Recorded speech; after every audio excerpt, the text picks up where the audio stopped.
Okay, I think the announcer said this was the 27th Copa America meeting. The final is going to be held at Miami. Miami's 27. The fields and the size of the fields and the width, but I think it's very important in a game like this. Now here you have Dario Herrera setting the tone early in their conversations with the players about the fouling and physicality off the ball. But why I think it favors Uruguay in this game is because they want to make the game compact and physical like this. All right, no Vinicius. And so in the middle of the field, Uruguay won the last meeting. That's why I want to see if Brazil can match that and play that game. Snapped the 12-game winning streak for Brasil. He's not trying to get stuck in on some of these. See, Orobo came off of that scary collision. The first half Monday night scans were negative. He's back in the lineup. High-intensity game. Marcelo Bielsa, high pressing intensity. Brasil, weaker midfield. No Vinicius in the game for Brasil. Is that going to be costly? At a World Cup, it would be 75 wide and 115 long. Doesn't sound like much, right? 5 yards long. 3 goal kicks for Uruguay. The actual total square footage of the difference is slightly more than an entire 18-yard box. You know, it's sort of funny math and geometry to think about that. That's a huge amount of space. Bielsa ball is high pressing intensity and being on the front foot. Players are sort of being squeezed into for this game. And that pass was just the wrong side of Endrick. Uruguay establishing early control. That will not be the case in the 2026 World Cup, including demolition being done on the first few rows of the stands in a lot of these NFL stadiums to make sure there's a full-sized field. Uruguay have played in 45 Copa Americas. This is their 46th Copa America. Miami's also Camacho 45, I think. Iran head to 42nd alive after 2 games on the bench, almost giving away. Marquinhos had to be alert, and it's too far for Rodrigo, setting up on the left in this game. The build-up, though, from Uruguay, look, it's only Ugarte who's a little bit deeper, and they're asking the center backs to take a lot of the possession, but play long, direct balls. They're going to look for Darwin Nunez, Araujo, play off the second ball, try to then join in, but really the midfield is spreading apart and making space and passing lanes for those second balls. Good tracking back there from Hendrick doing the defensive work. Just loses it, went straight out of bounds. Popped up into Lucas Paqueta's hand, no call on the field, knocked forward by Bruno Guimaraes. Now you're starting to see some of the collisions going in there.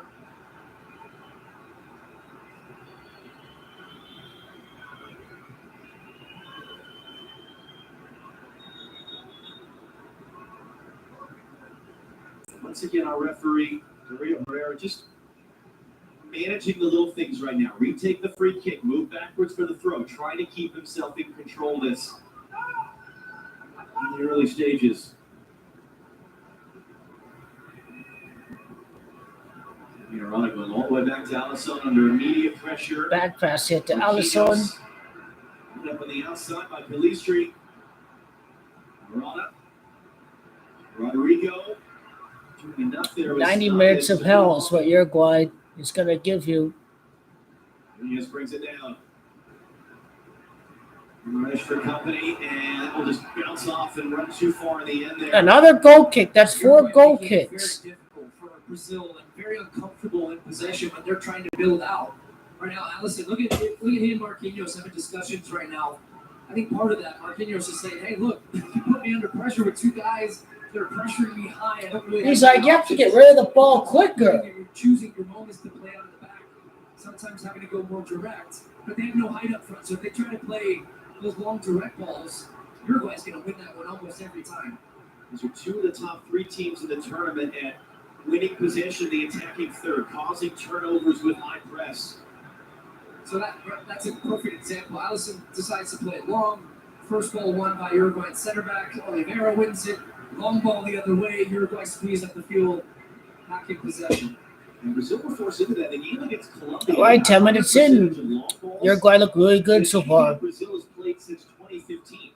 Very much a different style just to adapt to the pressure that they were getting. And we've seen that really across the board for some of these teams that are maybe playing lesser quality opponents in the group stage, and now all of a sudden the quality opponent ramps up in the knockout stage, and you got to be able to adapt. Rojo back into the middle.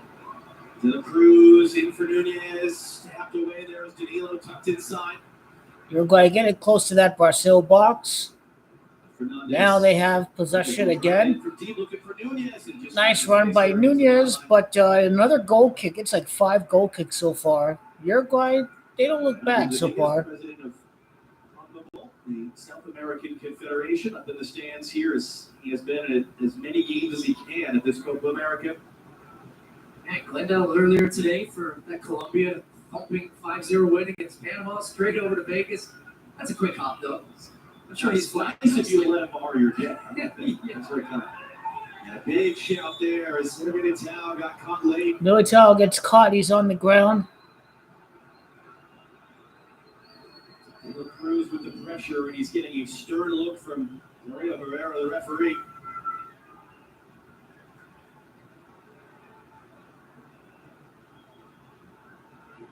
All the yellow cards have reset, so no one is at risk of a yellow card suspension for the semifinal.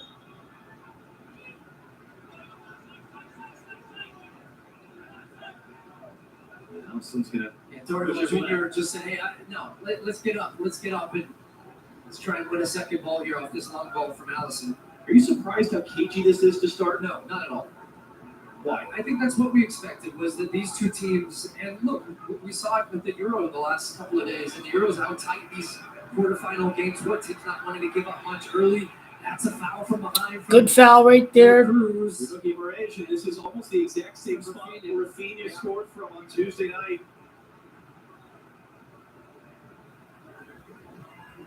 Moraes a bit slow to get up.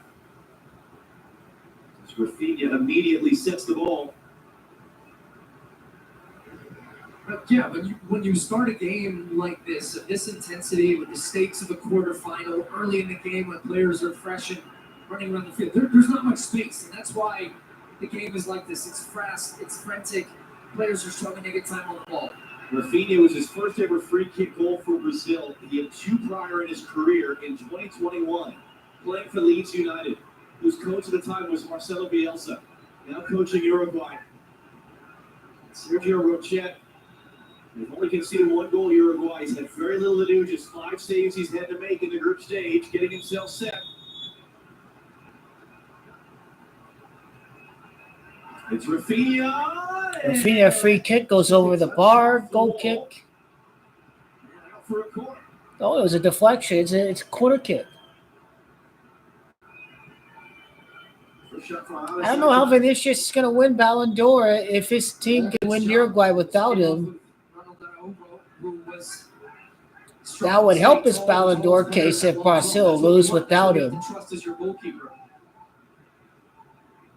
The boys are up for the back, and the kid as well. Endrick with the start. And Rodrigo standing over it.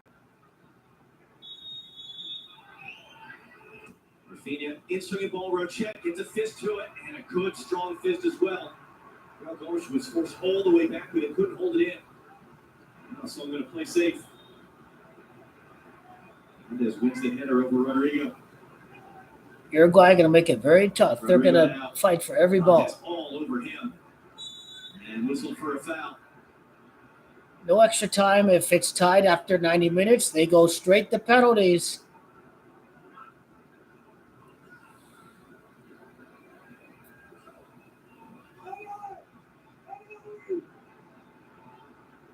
Now looking for Endrick there, just the wrong side. Uruguay went straight back. Brings it down. Nunez was all the way wide.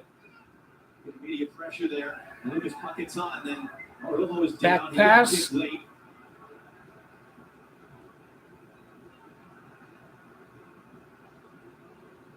Valverde and Bentancur is going to be a huge challenge to Brazil's midfield. They really need Douglas Luiz in there. He is an impact playmaker. He needs to be starting for Brazil. Douglas Luiz. Aston Villa, now new member of Juventus. Hendrick throws a late pump as well. And Savina as Brazil went it back, trying to get on the break. Brazil out on the break. And Then saw that contact coming, takes the contact. No Not a call by the foul ref. on Valverde. Those two are going to be teammates in a matter of weeks at Real Madrid, and it comes the other way. Here's Facundo Pellistri. Pellistri to the byline. Pellistri's crossing the deck. Stabbed in behind. Corner kick, Uruguay. For a Uruguay corner. 16 prior minutes, they take a corner kick. For the referee here complaining about that potential foul on Endrick, but I That felt late one there, just off the ball. He got fouled. Endrick definitely got fouled. Okay, that's not a foul. I've now seen the replay. Endrick kind of bumps into him. Trying to win the foul, and now he's down on the ground. And Endrick was down, but Tias Vigna stood over him and said something to him, and then walked away.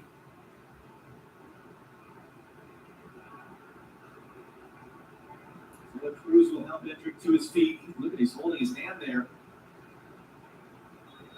What happened? Maria Herrera will sort this out. Oh yeah, look at that from Araujo. He bumped right. He ran right behind him. Madrid will come up this coming season. And look, I like to see that reaction from Rafinha there. That's a cheap shot. The referee's just giving a warning. He's not going to throw them out over that. His teammate, the kid. He's saying enough.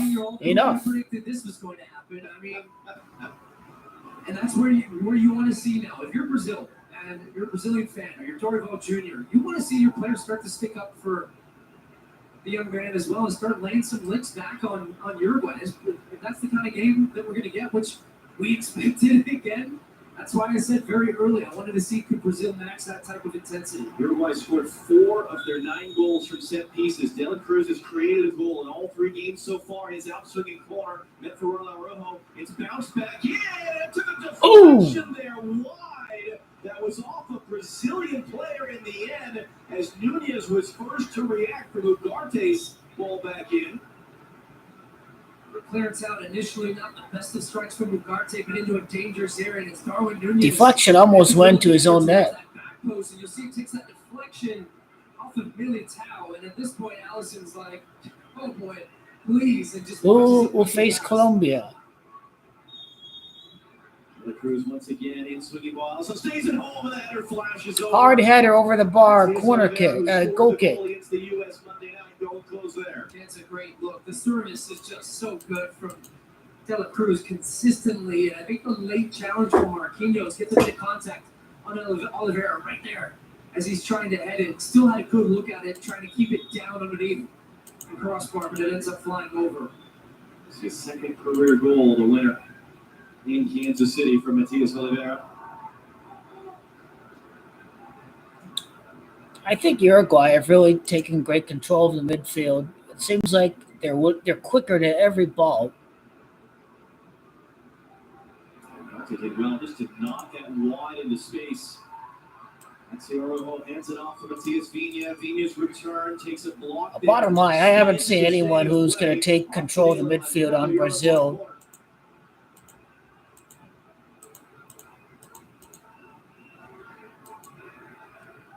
Another corner for Uruguay. You can see Brazil defensively stacking players along the 6, but it's the job of the players out around the penalty spot. You've got to get some contact on the runners. You can't allow them to get a free run at the ball and attack it like you saw from Oliveira in the last one. The Cruz once again. It's a good header, one in the end. Militao, and Oliveira couldn't hold it in. Semifinals of the Euro start Tuesday on Fox. What again? This is going to be Spain against France. Coverage starts at 2 p.m. Eastern, 11 a.m. Pacific on Fox. Terrific drama in the quarterfinals at both the Euros and Copa America. De La Cruz took a hit there, came in for Nunez, couldn't win a header. Referee turns and runs the other way. Hendrick throwing his body in. That forces Oliveira's header to go sideways. Now for a Brazil throw.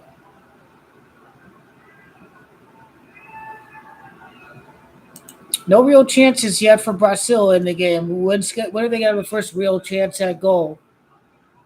6 fouls have been whistled, 5 of them against Uruguay so far. Brazil lose it again. They're having problems in the midfield. Both teams right now sub 80% on passing percentage. No surprise. It's a tight field. We've talked about that. It's a high intensity. Both teams running and closing down space. that's where recoveries and tackles and duels become very important in a game. And the Uruguay team for whom it's been relatively 9 easy. goals They haven't plus 8 struggled goal with it. differential, It's a kind of like Gamache of Champions. Clips along for Allison, but comfortable easy win against Panama, comfortable easy win against Bolivia. And one of the things Marcelo Bielsa said, it didn't really matter that he was suspended. For being Hey, on both bench teams are Monday doing the night. He said wave he in the wasn't crowd. really That's pretty doing cool. anything threatening It's for the not last just 10 minutes. one We group know of that's what supporters King doing said. it. It's a big test now. Different to Brazil, who had that huge battle. 2 Uruguay guys down. Andred goes on the break. Andred now, great recovery by Araujo and the Uruguay defense. He pulls over Andred from behind. And a free kick coming for Brazil now. Free kick coming from This is a Brazil. fun battle to watch between these two. But Hendrick does so well here on the first one to skip it around him. Then you could just see the burst of speed and the acceleration that he has. And then a little bit of savviness there. He feels the challenge coming in. And the one earlier that he didn't get was a little bit, he was trying to play for it a little bit too much, threw himself into the defender. That time, he gets his leg across. Araujo too aggressive in that part of the field. And Brazil win a free kick and an opportunity now to bring everybody up for this set piece. And Rafinha and Rodrigo over it.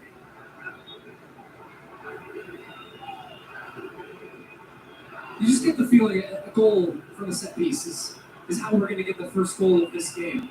23rd minute, Las Vegas 23. But if you keep saying that before every set piece. That's me again in 5 minutes. Everybody back to defend for Uruguay.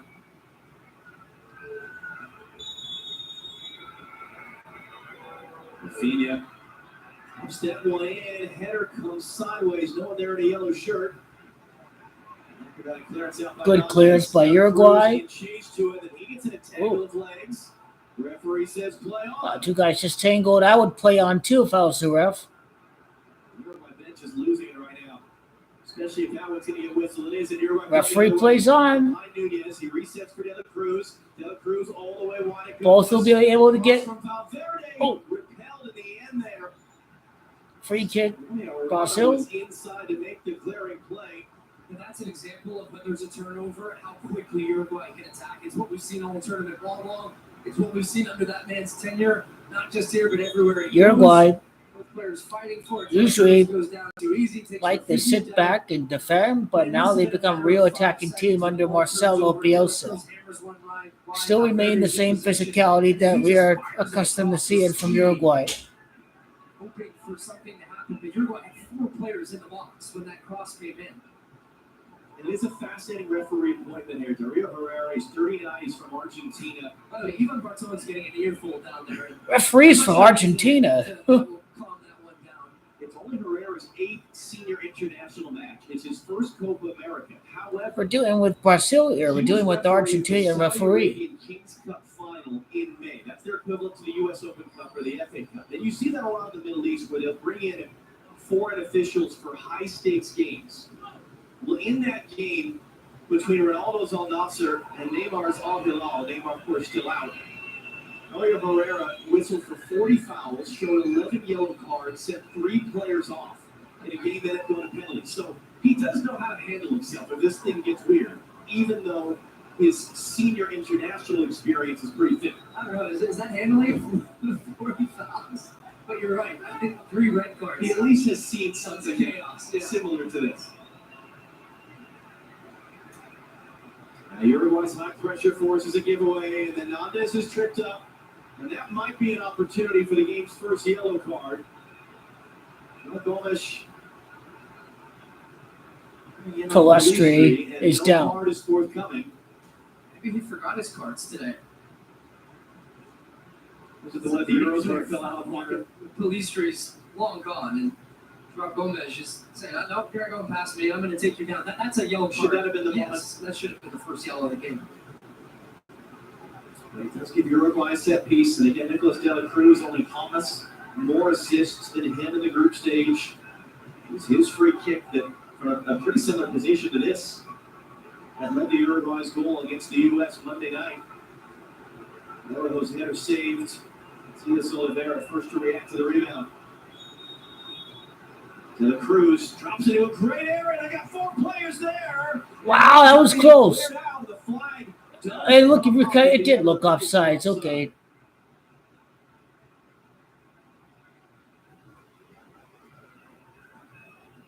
Yeah, that was clear-cut offsides. Offside.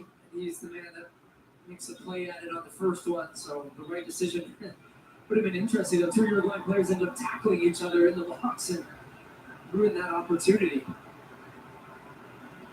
Brazil just struggling to find solutions to build out of this. Again, look, I talk about the man-to-man pressing and the way in which Uruguay are matching up against Brazil. And look, to that point, they've just said enough. This kick there from Allison is going to somehow work. Hilo wins the header. De La Cruz got pushed down. Free kick Uruguay. There's a couple ways. You would have clearly planned for this. This is the way that Uruguay defensively try to press you. And it's very difficult. You have a man marking across, and every person has a player, but that's where you have to either drop somebody down. That's where Endrick becomes very important. Or Rodrigo, or Rafinha. You have to come inside and bring a defender to an area that maybe he doesn't want to go, and that opens up space to then play direct and opens up space for teammates. But these are games where you have to do unselfish running for your team and know that you're not going to get the ball, but you're moving players out of position defensively. De La Cruz is still struggling after taking that foul. He is still not moving well. He's been their key man, creating things in the middle of the field. Nice run. That was just too strong of a pass. That was a good run, though.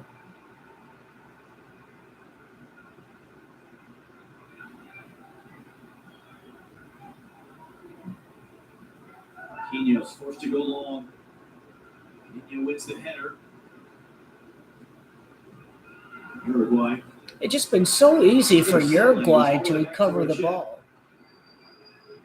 This little clip meant for Viña is taken down instead by Rodrigo. Viña good recovery. Oh, passed it straight to him. The 17-year-old in the middle of the field is not going to find Rafinha. Oh, what a recovery. It was Nandez who was alerted on the scene just in time. I think he's going to be more selfish here. He's trying to look for a pass to Rafinha and hesitates, and he knows it. It was a really bad decision to try to play that one back to Rochet. He's young players who still make mistakes. It's nothing to worry about. Nunez, good look over on Gomes. Rolls it wide behind Pelistri. He'll keep it in play. Pelistri on the outside. Whips that cross in too far, all the way through. Goal kick. Out of control cross. Just that mistake in the back. And a poor moment. Some good pressure from Brazil, though, here that forces this back pass for Rafinha. And then there's Endrick. Can he just take his defender on there? Onto his right foot. He's left-footed. He wants the ball on his left foot. But the better chance, he had a good step. If he takes that cross on Araujo, he's not going to get there on time.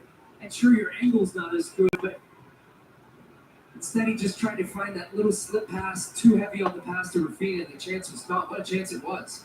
Endrick will turn 18 in 2 weeks. It's his first ever start for Brazil. So working the enter, almost not as there. Just in time in front of Miranda now. Nathan Nantes is down hurt. Just think. He is in a ton of pain right now. Yeah, The winner of Brasil Uruguay, another high intensity game against Colombia. It's like Argentina are going to go up against a really beaten up team in the final. Exactly sure who it was on that left side, but Uruguay players down.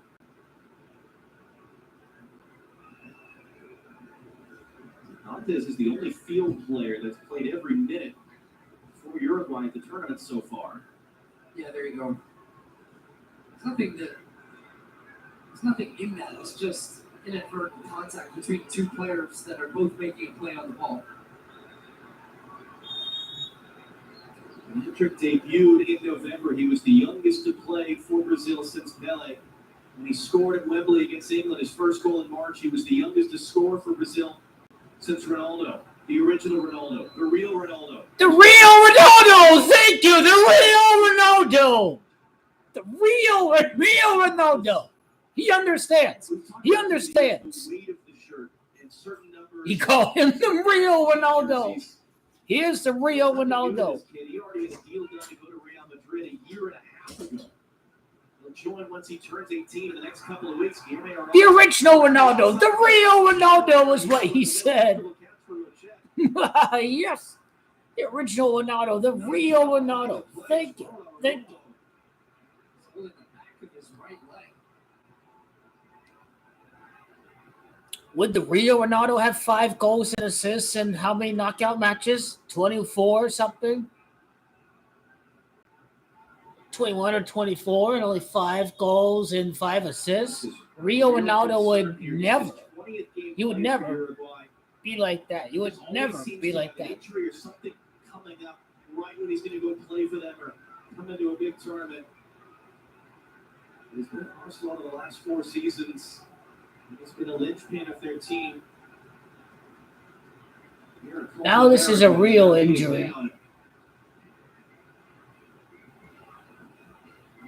And he's the one that really sets the tone in the back for this team, just with his physicality and his aerial ability. I feel great about Uruguay winning. It just all depends if it's going to be a shootout or if it's going to be in 90 minutes. That's the thing about these knockout matches. Now they're signaling, one of the trainers is signaling for a sub. We'll see if that ends up happening, but I just saw one of that motion over. I wonder if it's as he's extending that right leg there to try to block the cross. Uruguay almost made a mistake. They gave it away. Brasil almost made him pay a slight hesitation by Hendrick. He could have really taken a shot. Until he returned in October as part of that team that beat Brazil for the first time in 2 decades. Missed the March window through injury. And you can see how emotional he is.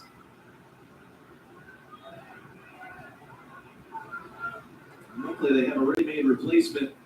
He go from 20 appearances to 87 with Jose Maria Jimenez of Atletico Madrid.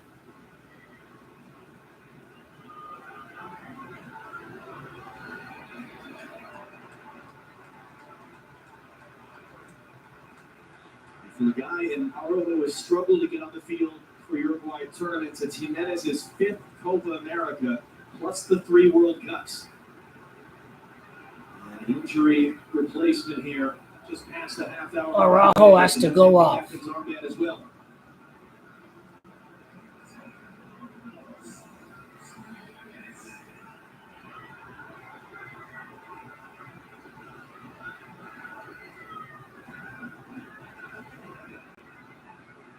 Araujo walking under his own power. A ton of emotion in his face.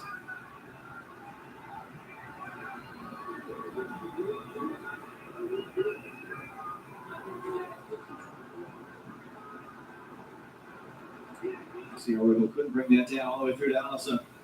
All right, so we're past the half hour mark here. How does it change things? Well, because this is Bielsa's been essentially rolling out the same team almost every game. So now, of course, you have the experience of Jimenez, and he's got to quickly get up to the speed of this game. It might have been a handball. He's a handball. Gomes. But look, if through this point of the game, the 34th minute, I would say that Bielsa and Uruguay feel very happy with the way that the game has developed because they're forcing Brazil into the type of game that they want them to play, which is long. Hitter over the bar. Wow, what a miss. He turned into Liverpool Darwin Nunez there. That was a big opportunity. Of finishing. He ends up wide open here. Militao just completely loses him. And it ends up coming off his shoulder. He takes his eye off. It has so much time. Oh, it did hit the shoulder. Damn. He gets ahead of the ball. So then he's trying to go back and get it and tries to snap the header back and guide it. Rafinha, great first touch inside of 80 Jimenez just on the field. Rafinha! Straight to the keeper. Straight to the keeper. Did that ball go out? Yes, it did. It'll be a Brazil corner. Wow, from what should have been a goal for Uruguay. Wow, that should have been a much better shot. That fell to a man that had scored 7 straight games for Uruguay up until the United States, the last one. He misses that opportunity. Brazil right down the other end. The play opens up. So maybe we're starting to see this game open up a bit now as it's going on. What a chance for Rafinha. The Jets' first save of the game, just his 6th he's had to make all tournament. Rafinha inside corner, knocked away at the near post.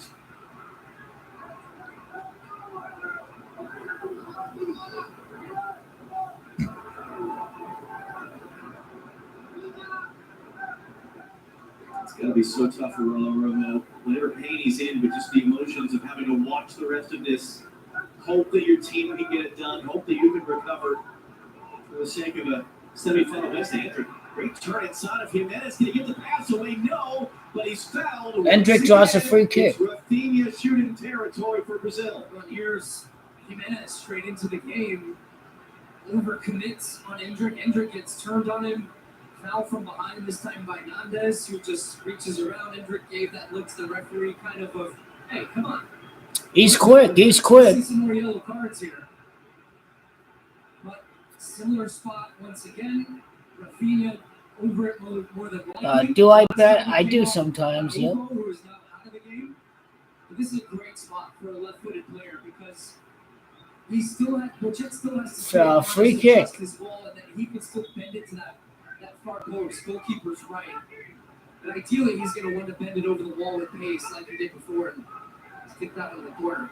Rafinha already had a free kick goal against Colombia. He stands over the middle of the ball.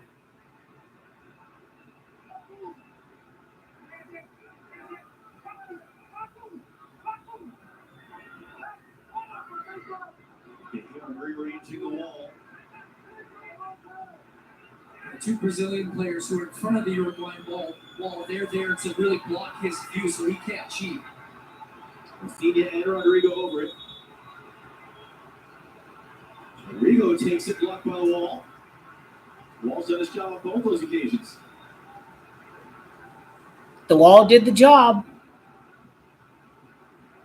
This goes long, and the Brazilian players weren't quite sure who was onside and who wasn't, and Uruguay forced to knot it out. Pilistri all the way back on the other side of the field.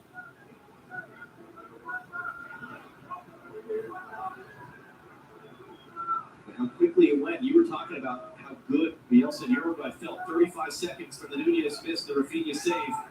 Brazil can't do anything with the throw. Bielsa all the way out just to match that forward. Guimaraes couldn't control cleaning off the chest. Maxi Araujo, great work for Nunez. Down De La Cruz. Araujo down behind the play. De La Cruz is chopped down. First yellow card of the game. Referee finally sends out a yellow card. Yellow card on Paqueta. Furious because they felt that Uruguay should have had a yellow before. So I think it's about consistency. But you're right. I think they had enough of all of these types of fouls. That's a clear yellow card there. He's not even trying to make a play on the ball. But it's part of the game. And especially in the knockout stages, it's making these types of fouls in the right moments to stop counterattacks, to stop dangerous attacking opportunities. And of course, on a man who's currently under investigation right now for potential alleged involvement in a betting scandal. It's called spot fixing. It's intentionally getting yellow cards in certain moments so someone you know can win a prop bet. He faces a potential lifetime ban in England. Brazil had to ask the English FA if they could play him at this tournament, not be at risk of disqualification. It's a huge cloud that's been hanging over Lucas Paquetá for 9 months. He's declared as innocent, strongly said, I'm going to fight it with every breath. And he's had a very strange tournament so far, including the one penalty. This got yanked the half of the last game. Now he's on a yellow card. And it's once again Nicolas De La Cruz, one of the 3 Uruguay players who plays in Brazil, and he just overhits that, or Matias Oliveira wasn't ready for whatever, one way or the other. It's all the way out.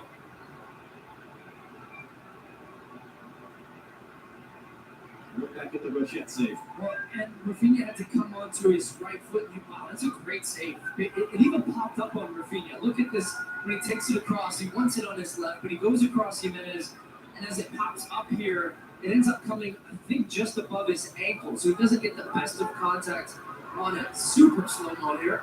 It's how you get to her. Rafinha picked it up. He's not fouled. Great little move to the center. Oh! It's too strong again. Rafinha slow to get behind the play.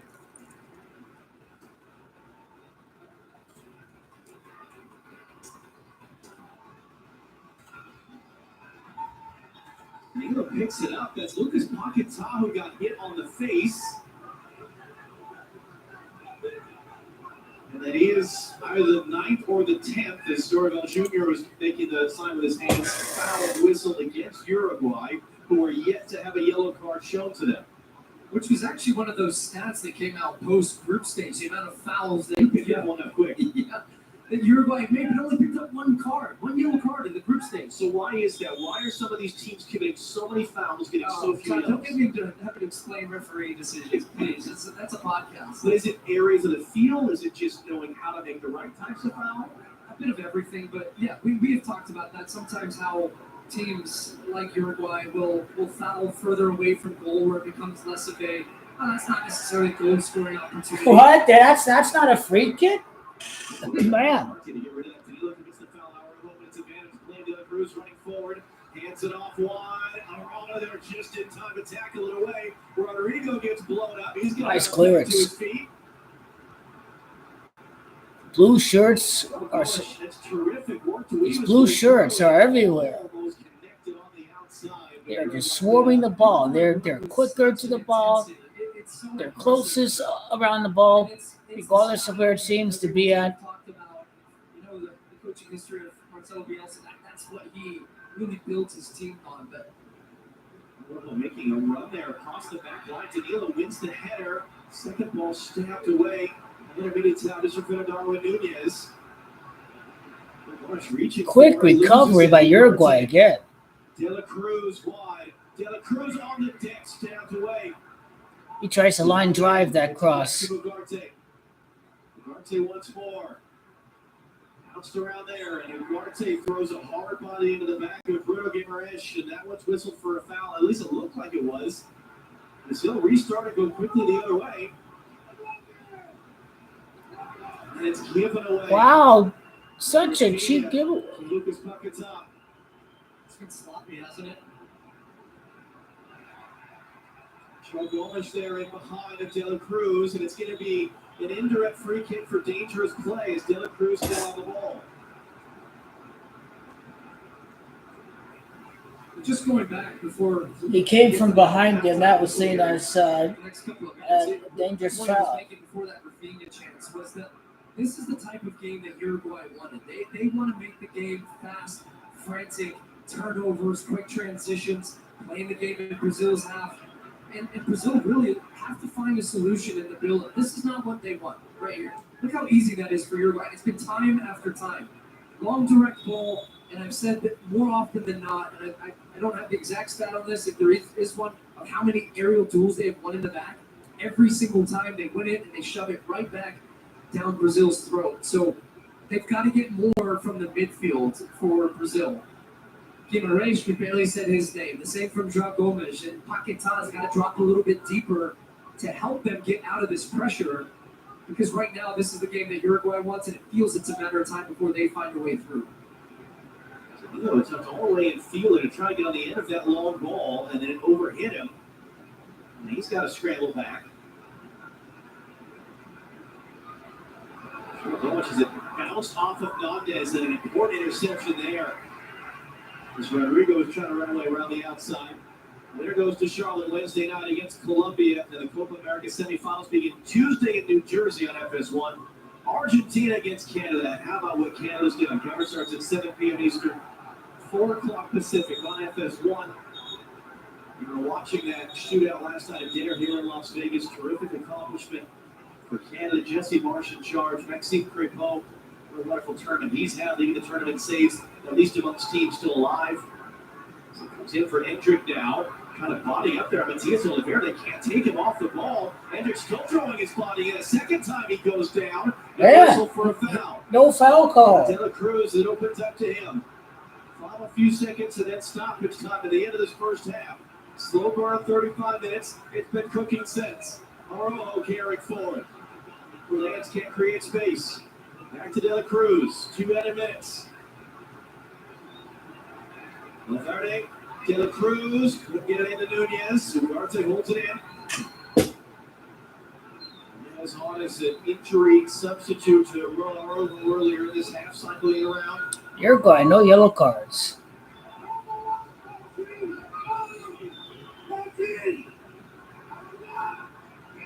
Valverde, that was meant to De La Cruz, who was knocked away. Nandez made the run forward. Can he exploit the space the other way? No. Valverde comes across to knock it out just in front of Rodrigo.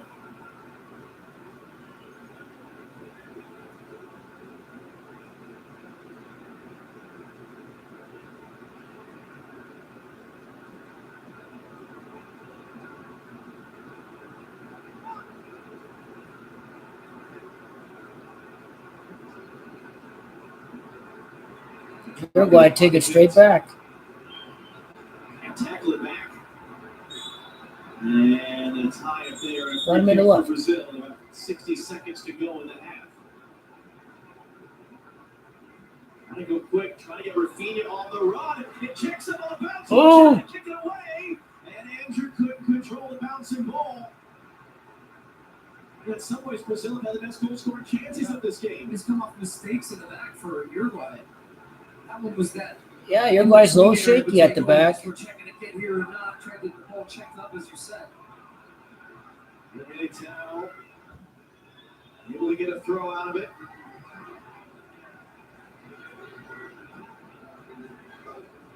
Nunez had that wonderful free open header right in front, bounced off his shoulder. Rafinha forward to stay seconds later. Here was that last ball. And Rafinha was just trying to let this one run back to Rochet. The ball got caught up in the dry grass and got a little bit left. 0-0, 45 minutes left. 0-0. Chippy game. Los Angeles, 45 minutes down, 45 to go here in Uruguay better in the midfield.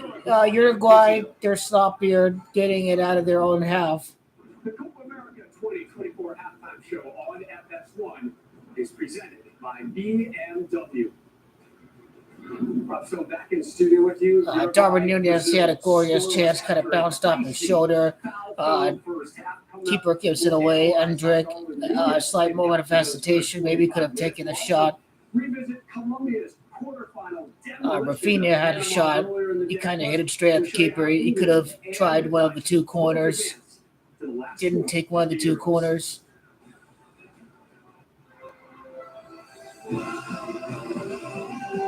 And Endrick is drawing he's drawing some fouls. And Uruguay are just quicker to every ball. I think what Uruguay need is a little bit of end product, I think, with some of their crosses that they'll attempt in the box during the second half. There are many ways to spend your summer, but only one will make it ultimate. Can't believe they bought it. The electric BMW summer sales event starts now. Brazil have scored 5 times. They have conceded 2 goals. At Papa John's, we start with better.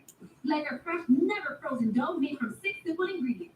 And our dough can save you. Uruguay, they have won every match so far in Copa America. $6.99 each. Their perfect record in 90 minutes is up for grabs.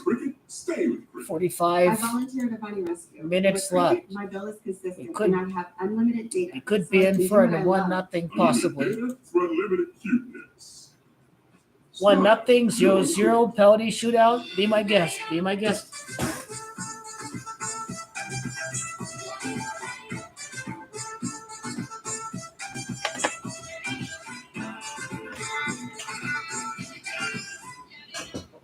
Old Spice Gym and Super Hydration Body Wash. Vanilla and shea.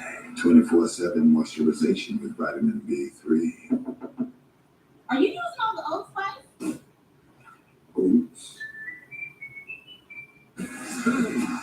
Takes on the Rockaway Friends. Uruguay for Euro semi-final. Coverage begins Tuesday at 2 Eastern on Fox.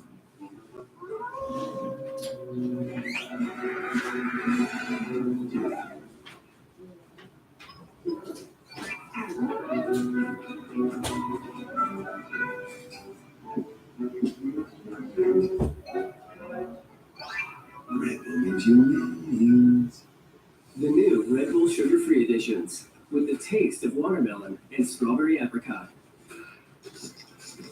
Wings without sugar. Cold lager, cold filter, cold package. Coolers left. Choose chill.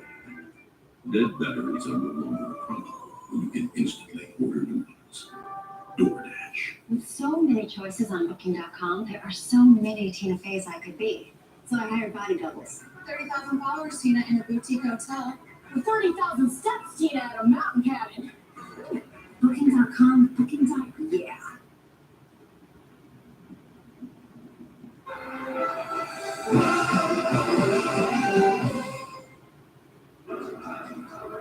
Regent Stadium is the site for the latest chapter in a storied South American rivalry. Uruguay and Brazil meeting for the 80th time. The winner off to the Copa semis in Charlotte on Wednesday, and we are scoreless at the break. Rob Stone, Clint Dempsey, Carly Lloyd, and Lexi Lawless here with you. This is the type of tempo, type of demeanor that Uruguay wants tonight. Consider this, Uruguay, they committed 12 fouls in their victory over the United States. They have 13 fouls on Brazil at the break. Here's your first half highlights, brought to you by BMW. Yeah, a broken set piece right off the bat. No, there's Vinny in the stands looking on. We got too many yellow cards. There's 17-year-old Hendrick getting his first start. Down the other end, off of a corner, ball comes way back out. I mean, it's just a bouncing type of shot. Watch it. Ricochet 1, 2, 3, and just by the far post, Darwin Nunez in and around the ball. All right, here we go. Now, why is this important? This looks like a little broken play here, but because Araujo goes down, and he's going to have to leave the game. Now, a little earlier, this big man ran into the back of Hendrick when he wasn't looking. A little cowardly, if you ask me. Just saying. Soccer gods know. We talked about Darwin Nunez getting into these great positions. What a ball in. Tries to get the head on it. Looks like he hits the ball into his shoulder. He'd like to have done better with that. Should have got that on frame. And for me, this is the best chance to have for Brazil. They were real direct, which we're not used to seeing them play like that. But Rafinha here goes off the dribble, goes to his weaker side. Great stop from Rashid. And the best thing you can do, quick set pieces. Catch your back line sleeping a bit. Rafinha with a chance, an opportunity. Rashid makes a save. Not too much of a quality chance there. And Uruguay with a 5-3 shot advantage, but none of them on goal. We talked about Darwin Nunez in the pregame. Lex, what have you seen from him through 45? He's getting his opportunities. You know, one of the, knocks on a great player is that he's not as clinical as people would want him to be. But good news is he is getting his looks. Some of them are half chances coming into the box here. You know, and he's very good in the air. And he is relentless, especially in the box. And the stats bear it out in terms of the opportunities that he gets in the box and the touches he has in the box. Missed that one with his head. Now, this one's coming a long way, and it's moving a lot, but still, a player of his caliber, you'd think that at least get it on net. No goals. Does this surprise anybody, or does this feel about the way that you thought this one would go, Carly? I think that I expected Uruguay to frustrate, get Brazil out of the rhythm a bit. They're really struggling playing out of the back. They're going direct, and that's not playing into their strengths in the team. So I'd like a little more exciting second half. Yeah, I mean, Uruguay is controlling the tempo of this game. They're playing at their pace. They're kind of bossed it in a way in terms of possession. Brazil's having to be a little bit more direct. But in the second half, curious to see if Uruguay can keep up that same tempo, or will they get tired and we'll see more coming from Brazil. For Hendrick, who made so much about his first start for Brazil, the 17-year-old, with 17 touches, 4 pass attempts, just 1 pass. No matter what, Uruguay's going to keep the same tempo throughout the entire second half. It's only 45 minutes. You have to worry about extra time. You can play with the same kind of tempo for 45 more minutes. It's straight to penalties after 45 minutes. Do you really want to go up against Allison in a penalty shootout? If you're Uruguay, you're going to keep the same intensity. You're going to try to win this in regulation so you don't have to go through Allison in a penalty shootout. Simple as that. Uruguay are going to still play with the same intensity during the second half. End up.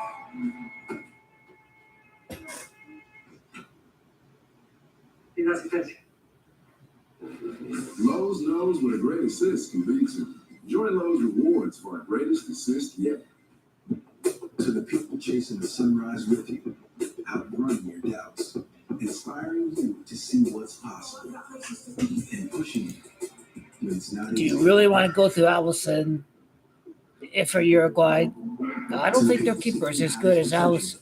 I'm not really familiar with the keeper on Uruguay, but when you have Allison, I don't think you want this to go to penalties. That's just me. Our dads put to tour San Fran by e-scooter. Embarrassing. Until no longer were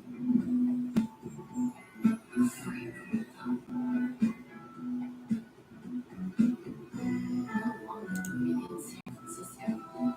We were in San Francisco. One app, over 300,000 travel experiences you'll remember. 47% like Spain to win the Euros. They're basically the new favorite at this point. They weren't the favorite pre-tournament. And now that everyone thinks Spain's going to win, it won't surprise me to see France show that, hey, we're still defending champions. So that's going to be an interesting one right there. Everybody's all crying about the tournament, not producing more goals, what have you. So people really like Spain right now, but I reckon Spain will I basically reckon that France are going to find a way to make it to the final. I don't care if France don't make it to the final because England are beating either team. At least if France don't make the final on St. Bastille Day, then rest assured I feel even better about England. But yeah, the whole St. Bastille Day. But if England make the final, I just can't see them losing back-to-back finals. I just can't see that happening. So when England make the final, football is heading back home.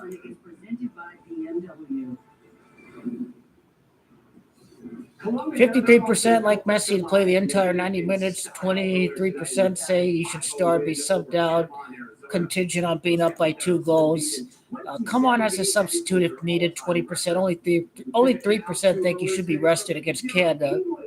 The Lionel Messi poll. 75% like Argentina to win the Copa America semifinal against Canada. That's not a surprise. I thought that'd be like 80%. Did it come at home? So we got 2 more ways to try to achieve.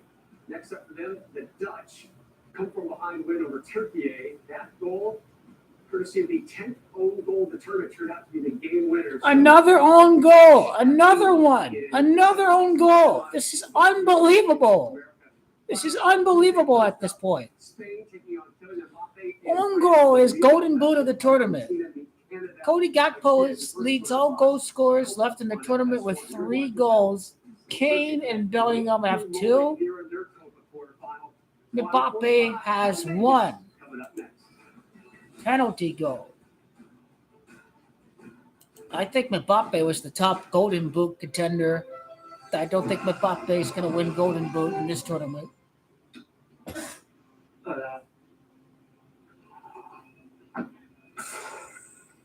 Maybe a different beer? Okay. But it's coming home as Camacho 102. Gareth Southgate's 102nd match in charge of England at Berlin.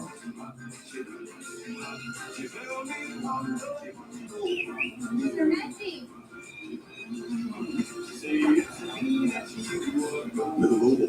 Superior light beer.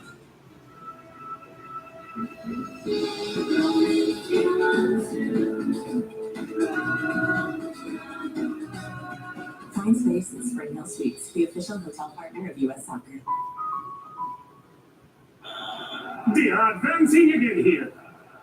He brings it out onto his chest. Nice footwork. He's from the gap. He gets up to the area. Goal! The men must care. Hold the deal. Defend against Beal everywhere.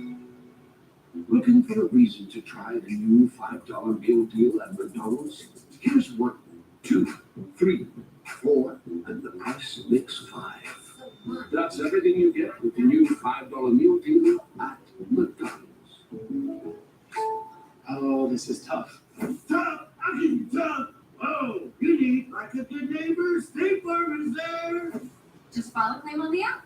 You got this. Like a good neighbor, State Farm is there. Next Saturday on FS1, the battle atop the AL East rages on.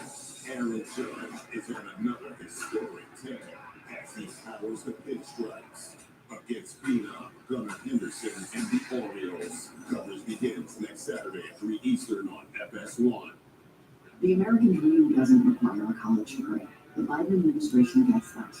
The president's plan is bringing back American manufacturing jobs, creating new, high-paying jobs in clean energy, jobs that stay here and can't be outsourced.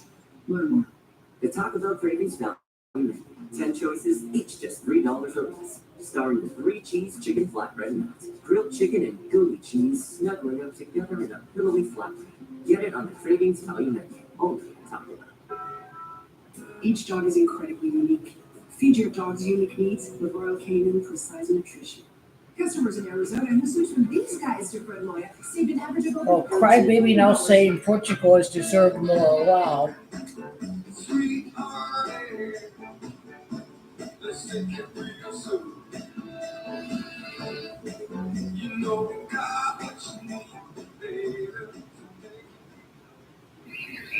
No, Ronaldo. Portugal didn't deserve more because they were playing with 10 men the entire tournament.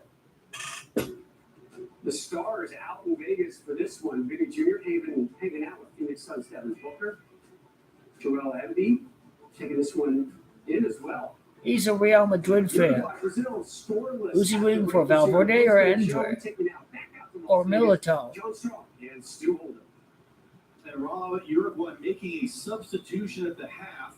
Sebastian Cáceres of Copa America in Mexico is on. Matias Villa, one of the players who's a little bit question mark coming in. Reports in Uruguay saying he was a bit banged up coming out of the U.S. game. He is off. That slides Oliveira out to left back.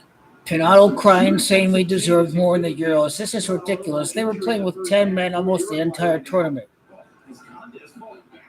Now Uruguay begin the second half by regaining possession inside 30 seconds. These teams has trailed still at this Copa America. Sergio Rochette, the only 2 saves of the game tonight. Rafinha twice. Uruguay the inch and shots. Brazil a slight edge in possession. 13 fouls committed by Uruguay to 5 of Brazil. And yet Lucas Paquetá, Brazil, the game's only yellow card. The Lister goes wide to Nandez. Nandez hooks the cross in. Marquinhos knocks it out. Rigo under some pressure. Gomes now. And that'll be a 14th foul game. Free kick. Brazil get it What are you back. looking for here, second half? I think a lot of the same from Uruguay. They, as I said at the end of the first half, I think they'll be pretty happy with the physicality of the game, the chances that they created. Sure, no shots on goal, but they had a great look. That Nunez one had to have been one that he puts on target, and he'll be just foaming at the mouth for another chance like that in this game to make up for that miss. More interested to see what adjustments Brazil make and how they find ways to build, to get on the ball. A bad decision there again in the back. Marquinhos cleans it up by fouling Darwin Nunez. Marquinhos, the only Brazilian to have started each of those last 2 Copa America finals. They won it on home soil in 2019. They lost the final on home soil to Argentina 3 years ago. But the contrast is Uruguay have not been to the semifinal since 2011, and they've got out penalties in the last 2 quarterfinals. And he is using his body up control. That's Valverde who tagged that thing, but it was Ron Alisson who makes his first save of the game. You got to put pressure on the keeper. It's just a long direct ball. Uruguay once again winning the second ball. Valverde. That was a pretty easy save, though. That was pretty easy. Effort from that far out, but he hit it really well.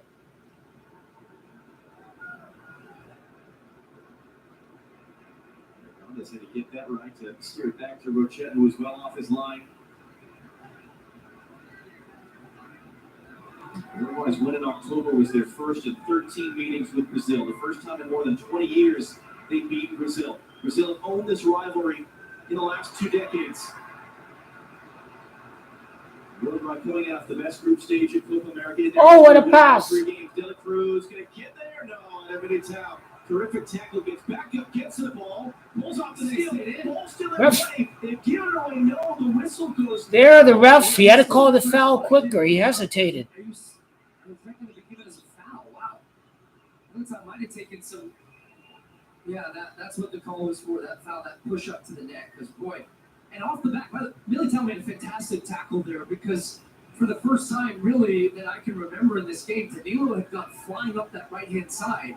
And then the ball had turned over, and that's exactly the space that Uruguay attacked, and it was just an underhit ball, but Militao gets out there quickly, closed down that space to make up for that lapse in defensive structure there. 15 fouls now whistled against Uruguay. 0 yellow cards shown. I don't know how Uruguay doesn't get a yellow card yet. Breaks me on the outside. Gets it inside. Lara couldn't control that cleanly and find Endrick, the 17-year-old in his first career start for Brazil. Can he get a special moment? A little half look in the first half, elected to pass instead of shoot. Nantes has got some wrapping coming off him as he plays that ball long. Danilo. Rafinha's return is missing. Remember, as we've been saying, there's no extra time at Copa America until the final. So, including stoppage time, we're 45 minutes potentially for a penalty shootout.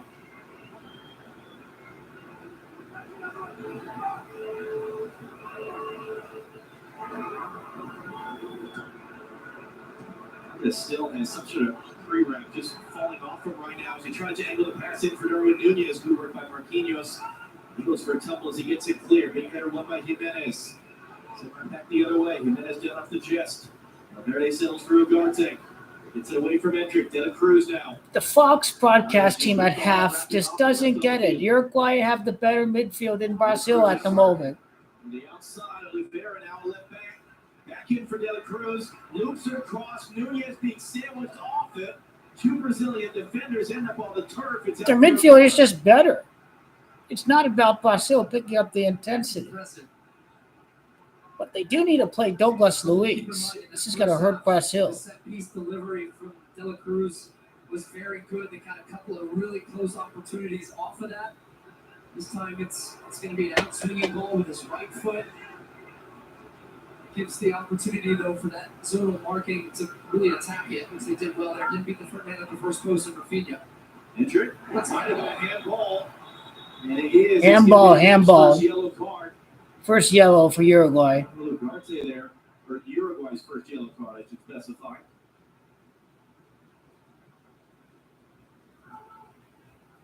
You see pretty clearly his right hand as Endrick was trying to turn away. And you saw the reference. That was pretty obvious. That was pretty obvious yellow. 1950, as much as we say Brazil has owned the recent history, it was maybe the darkest day in Brazilian soccer history in 1950 when Uruguay beat them. It was the final game of the World Cup. It was a final round group stage, so Brazil needed only a draw in front of somewhere between 175 and 200,000 fans in the Maracanã. Uruguay came from behind to win that game 2-1, to win their second World Cup. There's Rodrigo wide as Nantes backed off, and then as he commits free kick? No! No! No free kick. What?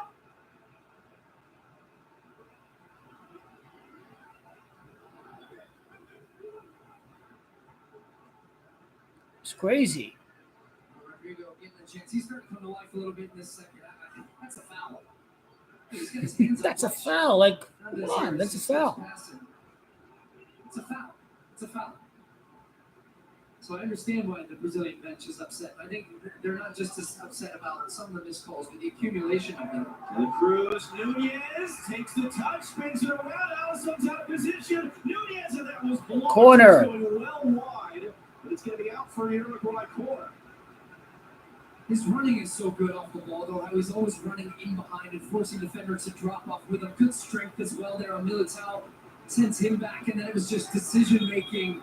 Opted to go for the shot there with the left foot instead of potentially finding a better option of a teammate who was open in the box. They're just going to check this for maybe potential handball, but it felt like me. It was I don't think on that where's a handball? The first replay, but they just want to be sure. They're going through the VAR booth, and it looks like the signal is put on. Pacheco of Mexico is our video assistant referee. Check complete, on we go. It's Valverde to take the corner, not De La Cruz. Bounces all the way through. It's going to be fired up into the stands in the end. Nowhere near there. Maxi Araujo had to look.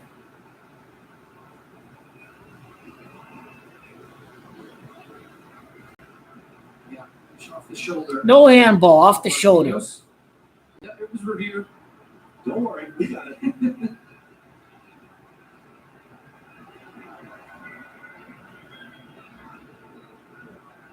And then a huge clump of dirt comes up As Alsa clears that upfield, it's an underhit pass. De La Cruz is then fouled as a result. It's going to go the other way. The refs need to take control. It's just bubbling right now, isn't it? It's probably more than bubbling at this point. This game's boiling. Stakes are high. He's got to restore order. I think it's the right call. I think he's trying to just bait the referee into the call there. He falls on top of it and ball. I don't think he meant that. And work as a pass backwards. Then he's down for a tumble. Brazil benches upset. Nowadays comes the other way for Uruguay. Now working inside. The referee is favoring Uruguay, I think, with the foul calls. It's a testament to the increasing emotions and intensity of the game that Marcelo Bielsa, normally sitting on that cooler, has been up pacing around all second half.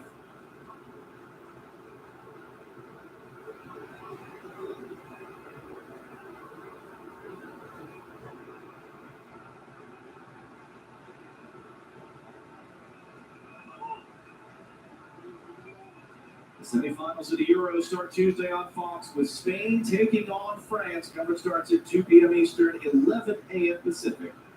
Live on Fox. Long switch for Billy Street. Oh, that was bad. He touched it, it went out of bounds. This game goes to Charlotte Wednesday night against Colombia, who earlier today in a 5-0 rout of Panama tied their all-time record, 27 games without a loss. Actually defeated a team from the early 90s. They have a chance in Wednesday's semifinal to set a new national record unbeaten streak. That was an important tackle coming back there by Darwin Nunez to break that up. Lucas Paquetá was carrying forward. Alcaraz steps up. Just bounces Alvaro on the outside. Brazil free kick.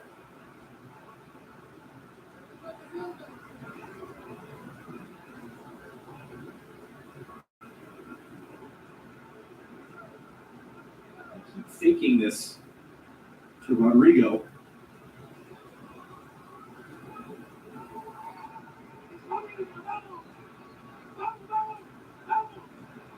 You're on it.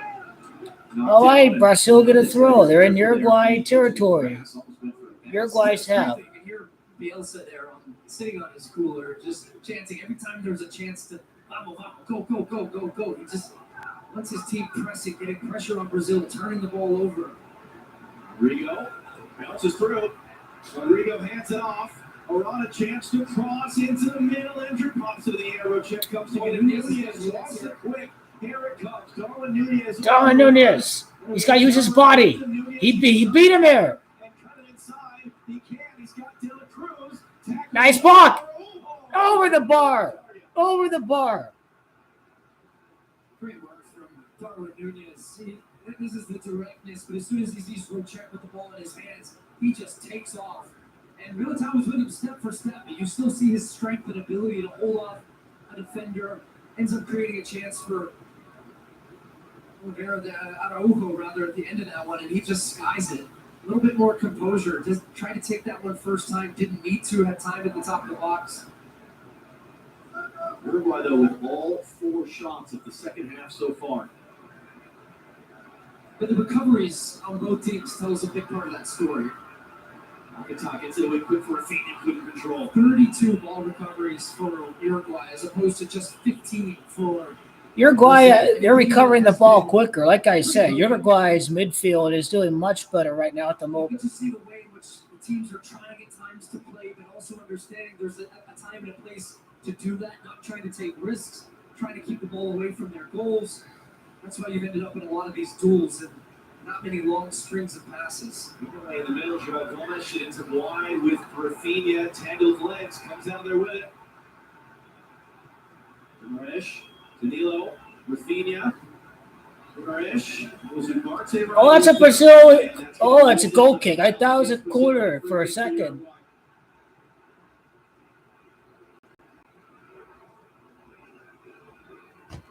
Who's Uruguay's goalkeeper?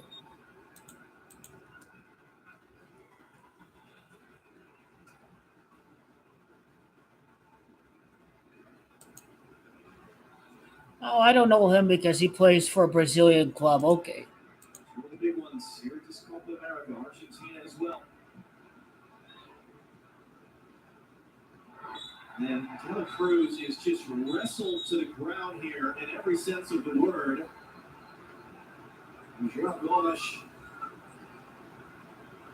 That was a takedown. That was a straight takedown. De La Cruz, who is one of the Uruguayans who plays in Brazil, plays for Flamengo, who are coached by Chiche, Brazil's former manager.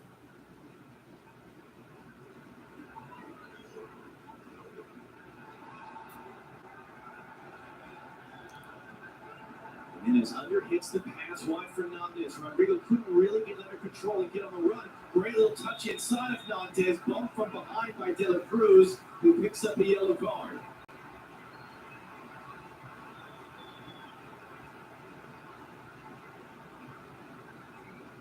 Rodrigo's shown some of his individual ability. Well, nutmeg there, first of all, and then De La Cruz hacks him down from behind. But starting over the last couple of minutes, seeing him to come into the game a little bit more down this left-hand side. He's feeling more confident to take the ball under pressure. It's another foul from De La Cruz, straight off the back of his yellow. Bruno Guimaraes. Rafinha on the outside.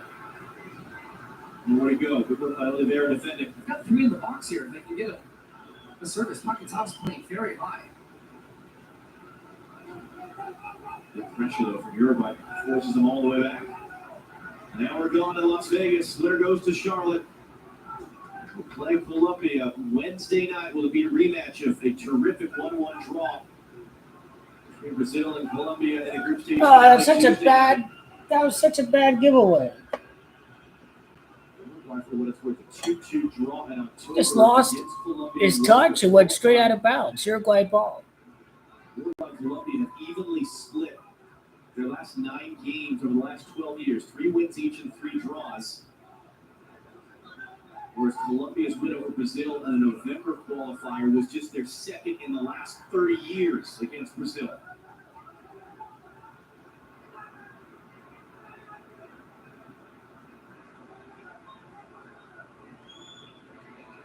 This pressure wins it back. Gomes trying to help get it for Brazil, and Miriam Hernandez has it knocked out. Like the history for a throw.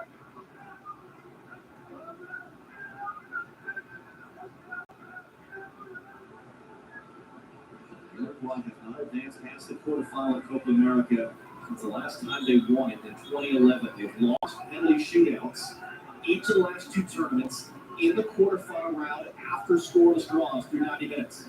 It kind of feels this one's headed that way, unless we get something off a set piece or. Oh, 3-on-3. Wanted to take that one himself, but he's crowded off in Gonzalez, and Jimenez do the job. Brazil hunt win it back. Hendrick once more on Ugarte.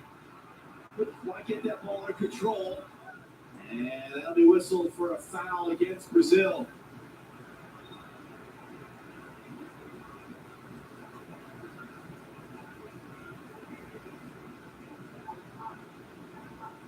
A 17-year-old Hendrick on his first career start with Vinicius Jr. out suspended. His moments have been few and far between in this game. Nunez got there. Oh, nice. De La Cruz trying to cut inside of Marquinhos with the pass a bit behind Valverde. Valverde! That's the wrong decision. They have 4 players in the box. He needed to cross that in the box. I don't understand what Valverde was doing. That one just needs to be hit across goal towards the far post. Instead, he's shooting from. That's a wild shot. You're not going to make that shot. Scoring from that distance, but that time it was one of the few times players who really the timing of the run was there. Just a bending ball in behind hit with pace would have been a really difficult decision for Allison in his goal. No Vinicius, no goals for Brazil. I think this is going to help Vinicius' Ballon d'Or prospects. The voters should at least consider that. Uruguay made 2 changes at the back. Marquinhos sweeps it forward too far for anyone in a yellow shirt. Danilo rises up to win the header. Marquinhos goes up over the back of Darwin Nunez. Not whistle as a foul either way. Maybe the referee is saying he would have given it as a free kick for Brazil had they not controlled the possession.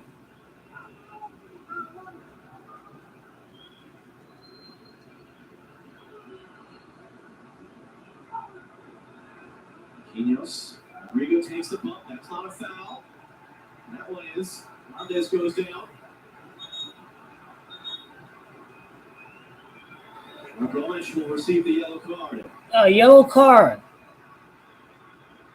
That's where a lot of the duels have been, though, right in the middle of the field. So now you have two of the Uruguayan midfielders on yellow cards. Now two of the Brazilian yellow midfielders on yellow cards. Easy for me to say. But that was a pretty late tackle. I was surprised that wasn't going to be a yellow until it was. Both teams have 2 yellow cards.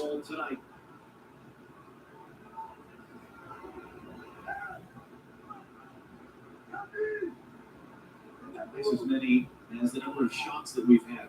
14 in total, 10 of them from Uruguay. Rodrigo the tackle. Valverde with that second touch and then hit the back heel. Man, they're so sloppy right now, Brasil are.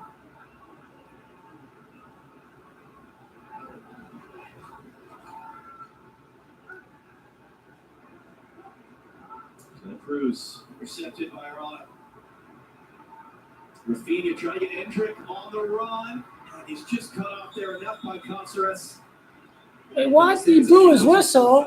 It's great defending, though, from Cáceres, because I'm not sure he's got the speed to go step for step with Endrick, but he did well to get his body in front to cut off the run to where Endrick had to try to go around him. And that's when he ended up making the foul. As Uruguay gets set to make another sub and another foul. I always say that's what these games are sometimes. The knockout stage game, not unexpected. Copa America. And if it's going to be a fist fight, then some of these teams say, well, fine, try to beat us. And that's Nicolas de la Cruz. And their primary Rodrigo Bentancur is in the a game. yellow card for a few minutes ago, who was withdrawn for Rodrigo Bentancur. And he's substituted all 4 games now.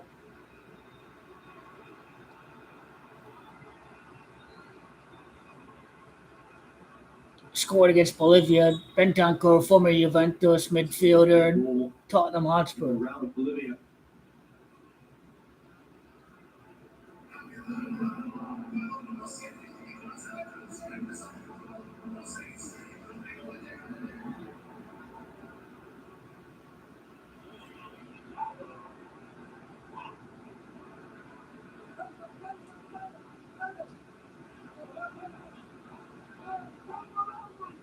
Uruguay are sitting back.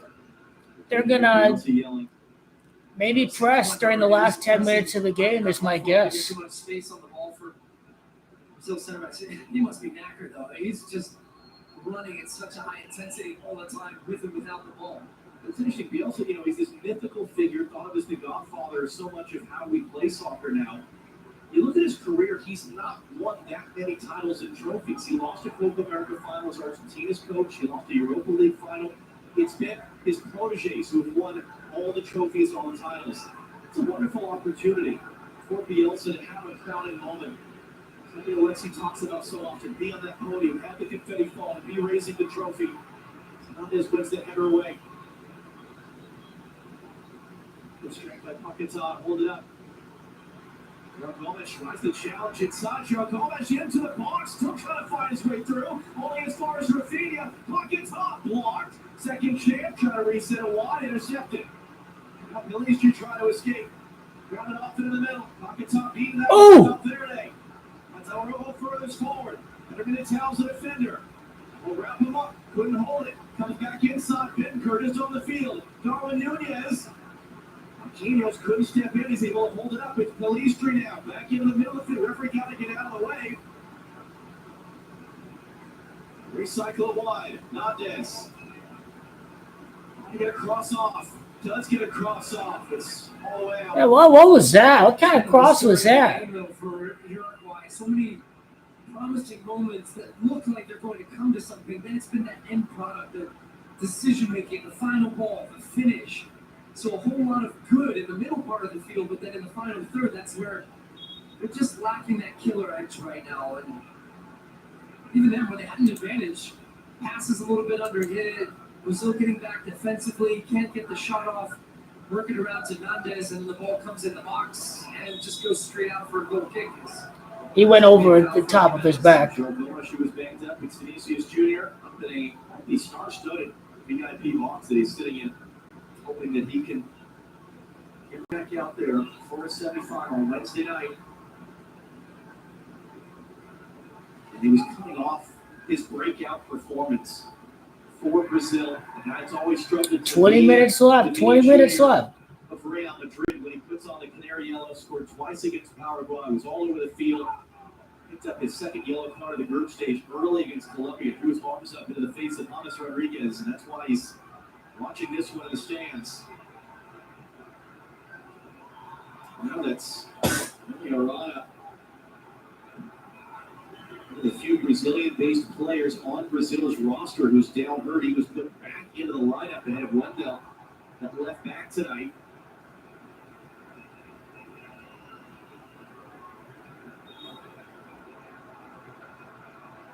He's holding that left hand. I wonder if police friend just, or his right hand rather, he just stepped on him at the end.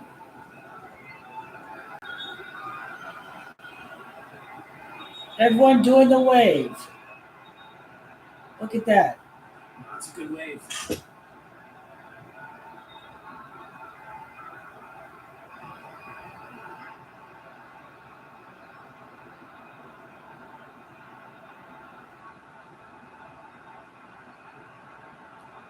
Everyone's doing the wave. The Uruguay, Brazil fans, everyone's doing the wave. Arana steps back in to win that back up from the throw. Rodrigo has it wide, cuts it inside. Lister with the challenge. Savinho is preparing to come on for Brazil as their first substitution of the night. Rodrigo turns it inside.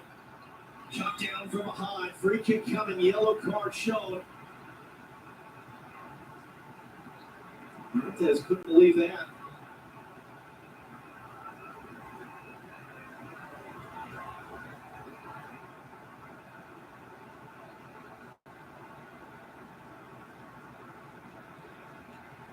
Rodrigo scooped down the field.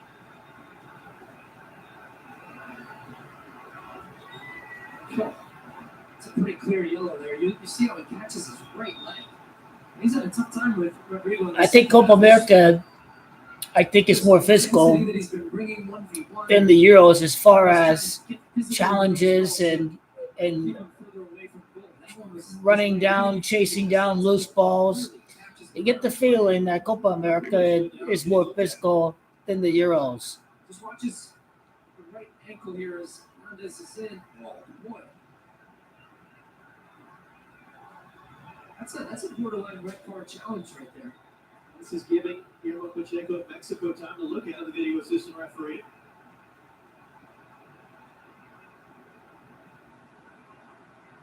Shooters making the point to Bartoli, fourth official, and here we go. Red card?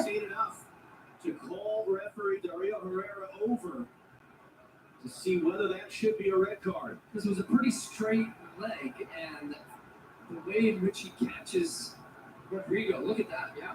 That's going to be a red card. That first replay from behind, I was thinking, wow. He's probably going to throw out a red card. I would not be surprised. I think this should be a red card. Absolutely. That's a potential ankle breaking. That's a red card. Dr. Joe Macknick, our rules analyst, former FIFA match commissioner. What say you?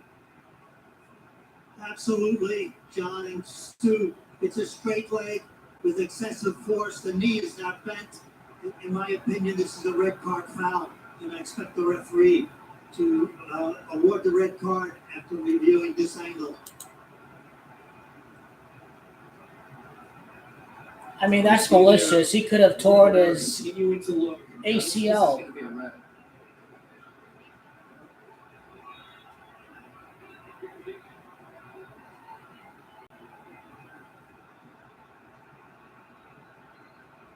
He's waiting to see if his microphone's going to turn on to make the announcement over the public address.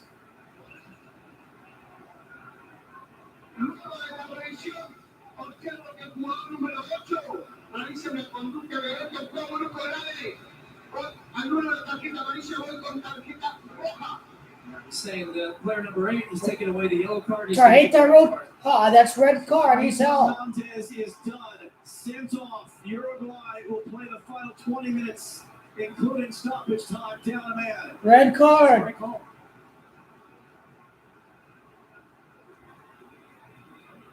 The key words that Dr. Joe used there that they consider in this type of situation is the straight leg, the excessive force of that tackle on the leg. And so Now how does Uruguay will play Bielsa the adjust 15 tactically? minutes. You hear coaches sometimes say, Greg Berhalter said this too, it's a different tournament.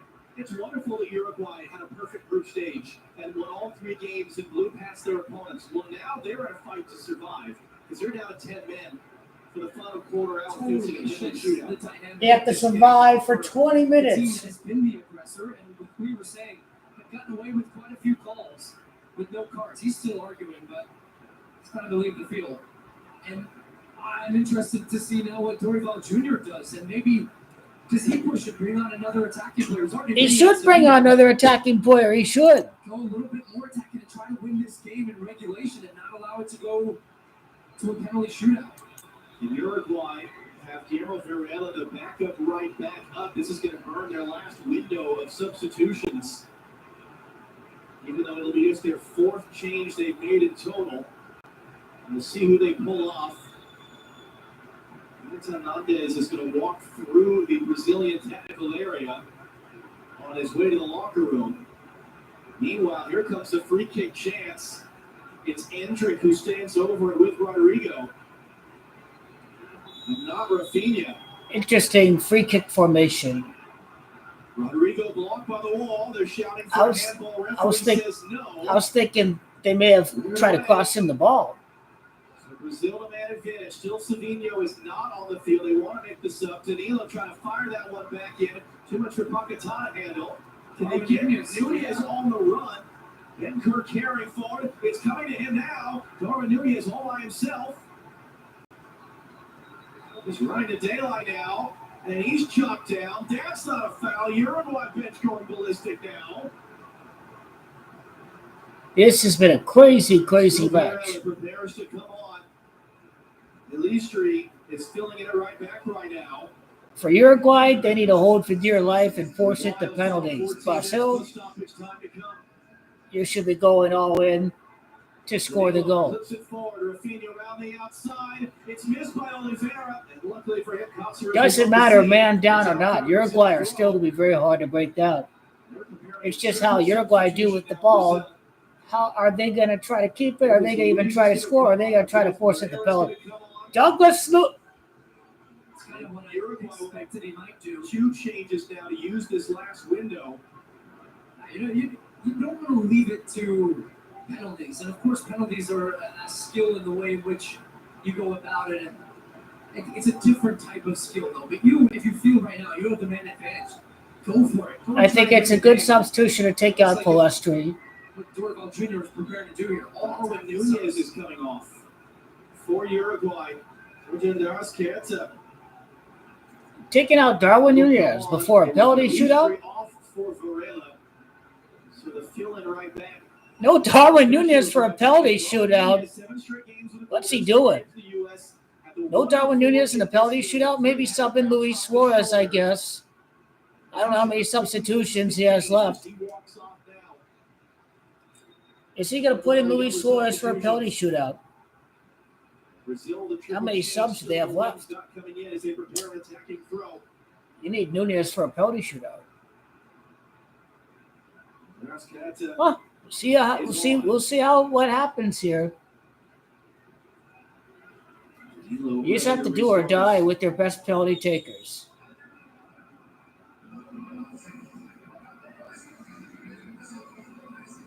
Rafinha all the way back. Rope as well for Marquinhos. Ronaldo miscontrolled it, but didn't have any pressure. Lucas Paquetá.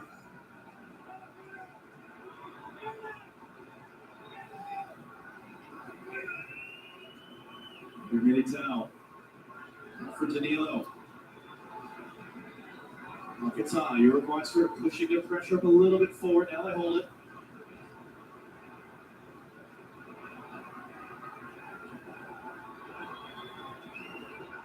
Without Vinicius, can they score an open play with or without the 10-man advantage?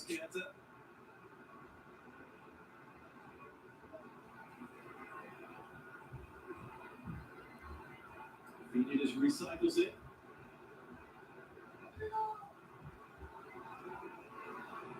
Gotta keep width though, Brazil. Have to keep some width. Camilo's hanging out on that right side. Uruguay doing a great job, still closing down the gaps, but settling deeper and deeper.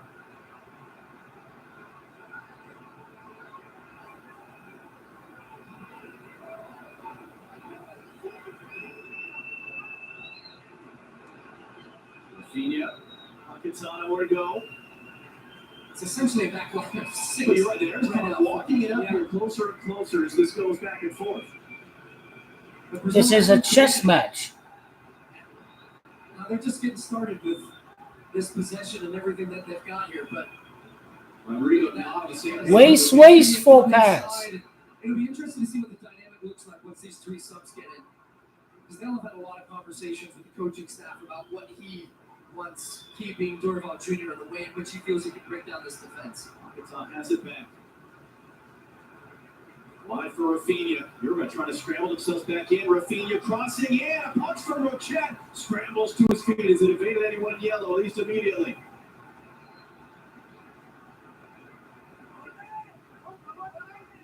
Brasil trying to score their sixth goal of the competition. Uruguay trying to hold on with 10 men. It's their sixth goal of this tournament. Moraes was knocked away from Rodrigo. It's a flying header. Rodrigo in touch. Paquetá got there first. Rafinha into the middle. Rodrigo swept away. Now they're shouting that it should be a goal kick, and it is. The referee agrees. This is terrific from Valverde. Just Hey, Douglas Luiz. That's who they needed. Now ends up getting contact off of Rodrigo to put it behind for a goal kick. As Rochet is down behind the play. Rafinha is off. Lucas Paquetá is off. Margosh is off. So the two players sitting on yellow cards for Brazil are withdrawn.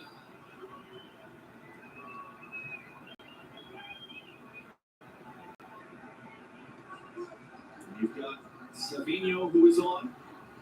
Andres Pereira and Douglas Luiz. Sergio Rochet in some pain. Goalkeeper is down.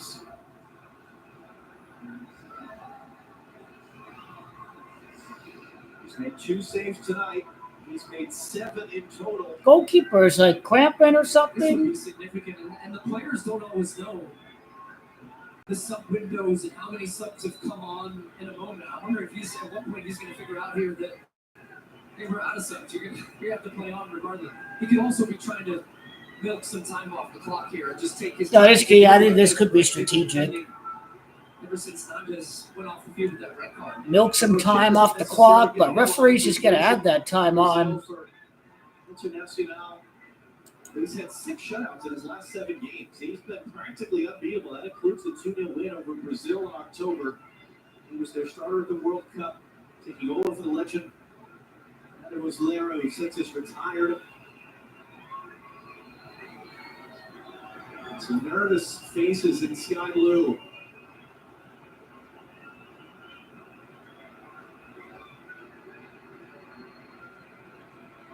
Came out strong on that punch, and it looks like, yeah, he just had some contact with his left leg on his teammate there, Jimenez. There's time added on for substitutions from VAR review. The goalkeeper down, so there should be like 5 minutes or so, I think. Coverage starts at 7 p.m. Eastern, 4 p.m. Pacific on FS1. So keep an eye on Rochet as he clears it long. Brazil made the 3 subs. Uruguay playing with 10. Opens up wide. Savinho on the run. First time on the ball. Savinho around the outside, trying to cross for Hendrick. Had it blocked. Body to body. It's still in play. And we need some help. And that's last off him for a Uruguay throw.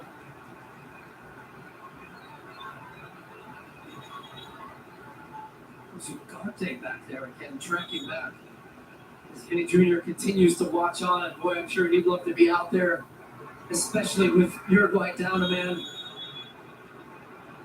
Ugarte has been all over the place in this game, and actually now in the current system that they're playing, he's essentially slotted back into being more of a center back between the other two Uruguayan center backs, making that a back five.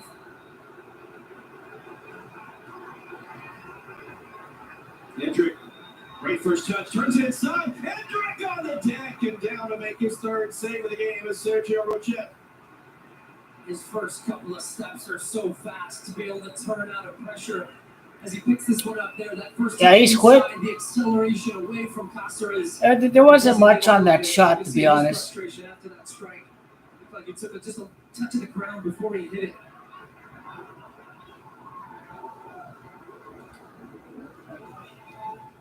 Just the seventh shot of the game for Brazil. Their third on target. A lot of penalty history, as you see, between these nations. That was the last time they played at Copa America. Was in 2007. A second consecutive penalty shootout win in a semifinal for Brazil. Savinho. Oh, Uruguay, quick recovery. There's Canta. Great tackle by Douglas Luiz, picked up by Maxi Araujo, who is then fouled.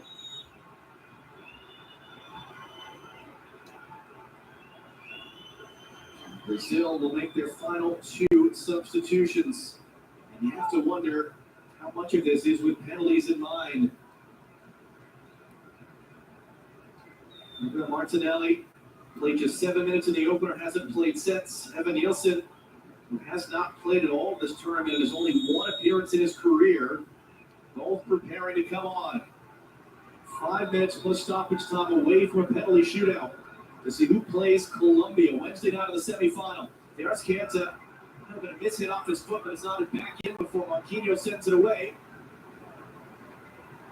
They're back into the middle. Crash of bodies. Andres Pereira commits a foul. First kick for Uruguay. Just a bad decision there because Araujo is looking for this foul as soon as he picks it up. And he knows he's got bodies around him. He knows they're down a man. He knows they're in the attacking part of the field.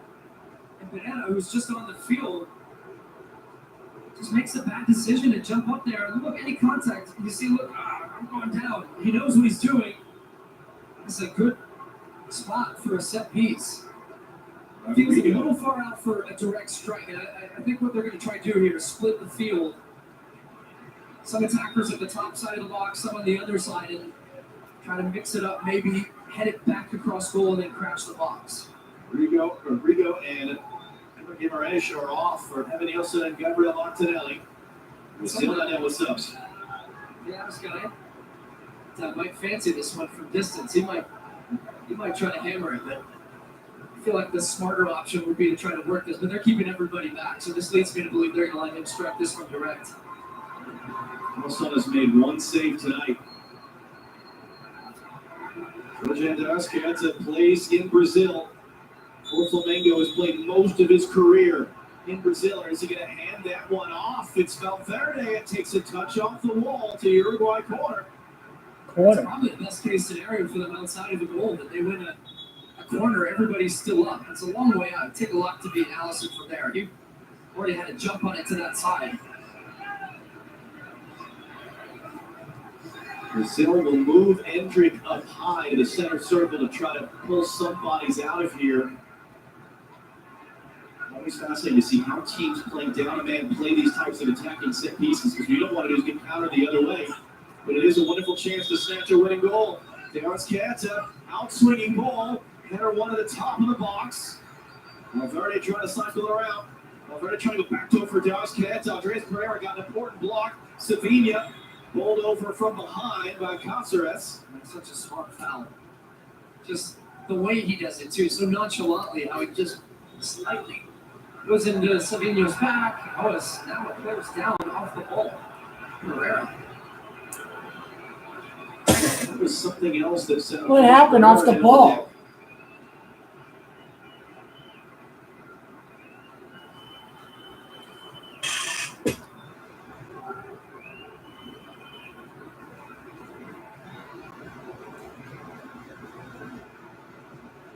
Jeez.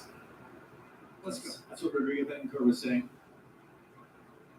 90 seconds plus stoppage time. Are we going to see 3 penalty shootouts in our 4 quarterfinals, or can Brazil win this in normal time? Wide it comes. That's a substitute. Gabriel Martinelli rides one challenge. Couldn't get through the second. There's back into the middle of the field. Minutes out, picks it up. Luis has it now. Arana. Ah, heavy touch. And he again. Fucked right into him. They just up the contact, goes down the heat.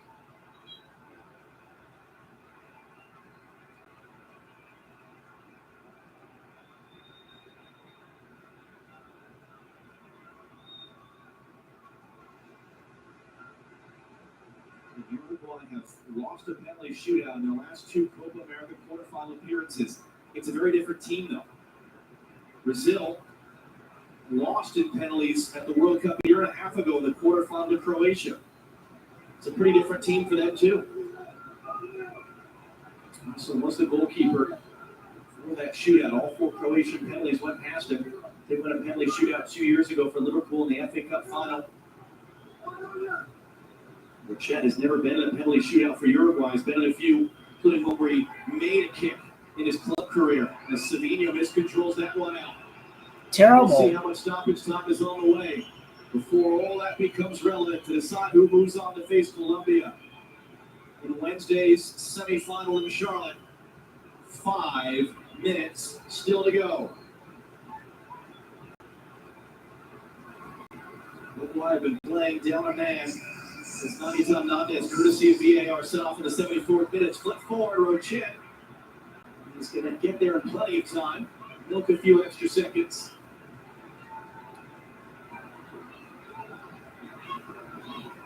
Is there anything in your mind that would say one team would have a psychological edge in a penalty shootout?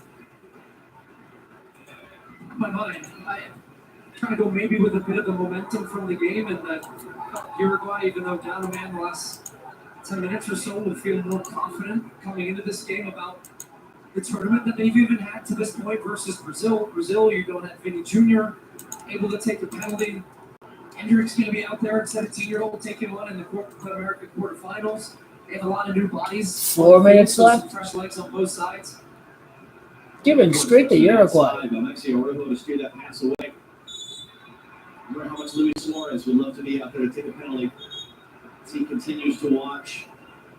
I can almost guarantee the penalties will be more entertaining than much of the soccer we've seen, or lack thereof. This has been a boxing match, and we are in Vegas. It is Saturday night. Yeah.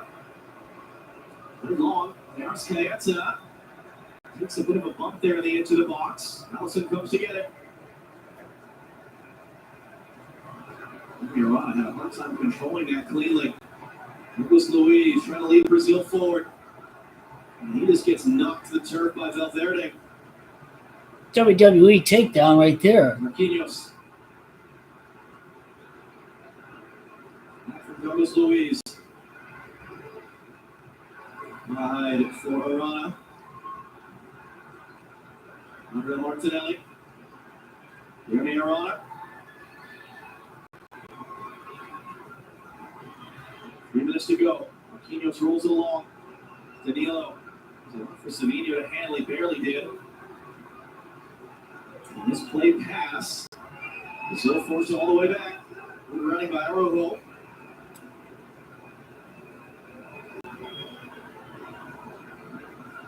As Pereira wants it, Marquinhos instead sweeps it forward towards Savinho. Oh! It's the header. It's behind the target in the middle. Nielsen. Brazil just trying to keep it and not give it away. Araujo just beat to that by a sliding Marquinhos. As we're halfway through stoppage time. you can see Uruguay's formation is basically a 6-3 at this point. 6 along the back and just trying to defend crosses. We're going to play 5 men in the back, but 6 men in the back. They're closing down in the wide areas, not allowing them to have free looks at those crosses, although a little out of shapes in that left back spot right now. Savinho looking up from one side of the field to the other. Gabriel Martinelli, chance to cross. Martinelli, that was blocked. Now for a throw. Inside the final 2 minutes. Bruno Jr. looking on, pacing nervously.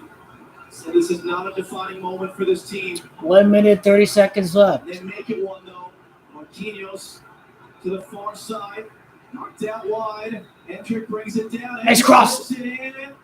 Oh! Martinelli's trying to shield it off. And it's going to come all the way out for a goal kick. It's terrific work, including Federico Valverde. And Uruguay have a man down the far side of the field.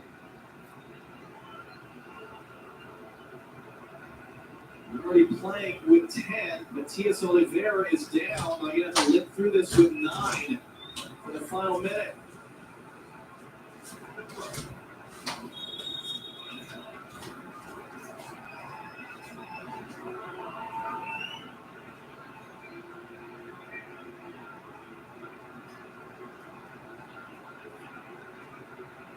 Three saves tonight for Uche.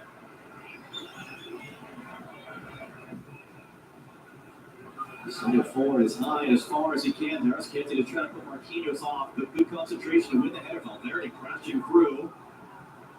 It's going to be whistling going the other way. It was Vancouver, in fact. Now Brazil at 30 seconds. If they don't want to go to a penalty shootout, this is their last chance to take advantage of the extra man and try to find a winning goal. Andrés Pereira is going to walk it forward. And we're not even going to reach 5 minutes, so that's interesting. David, give him the full 5 minutes. This is crazy. Copa America Quartefinal here in Las Vegas, which finishes. Uruguay survives the one-man disadvantage.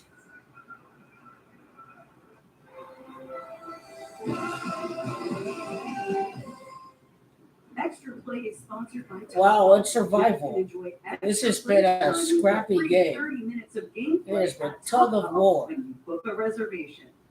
Welcome back to Top Golf. I'm Bertie Baker. And I'm Chaz Mulligan. A red card, Uruguay survive. You sure are. For 20 minutes. With a release, family is enjoying free 30. A free 30 minutes of golf. Weekdays until 5 p.m. when you book a reservation.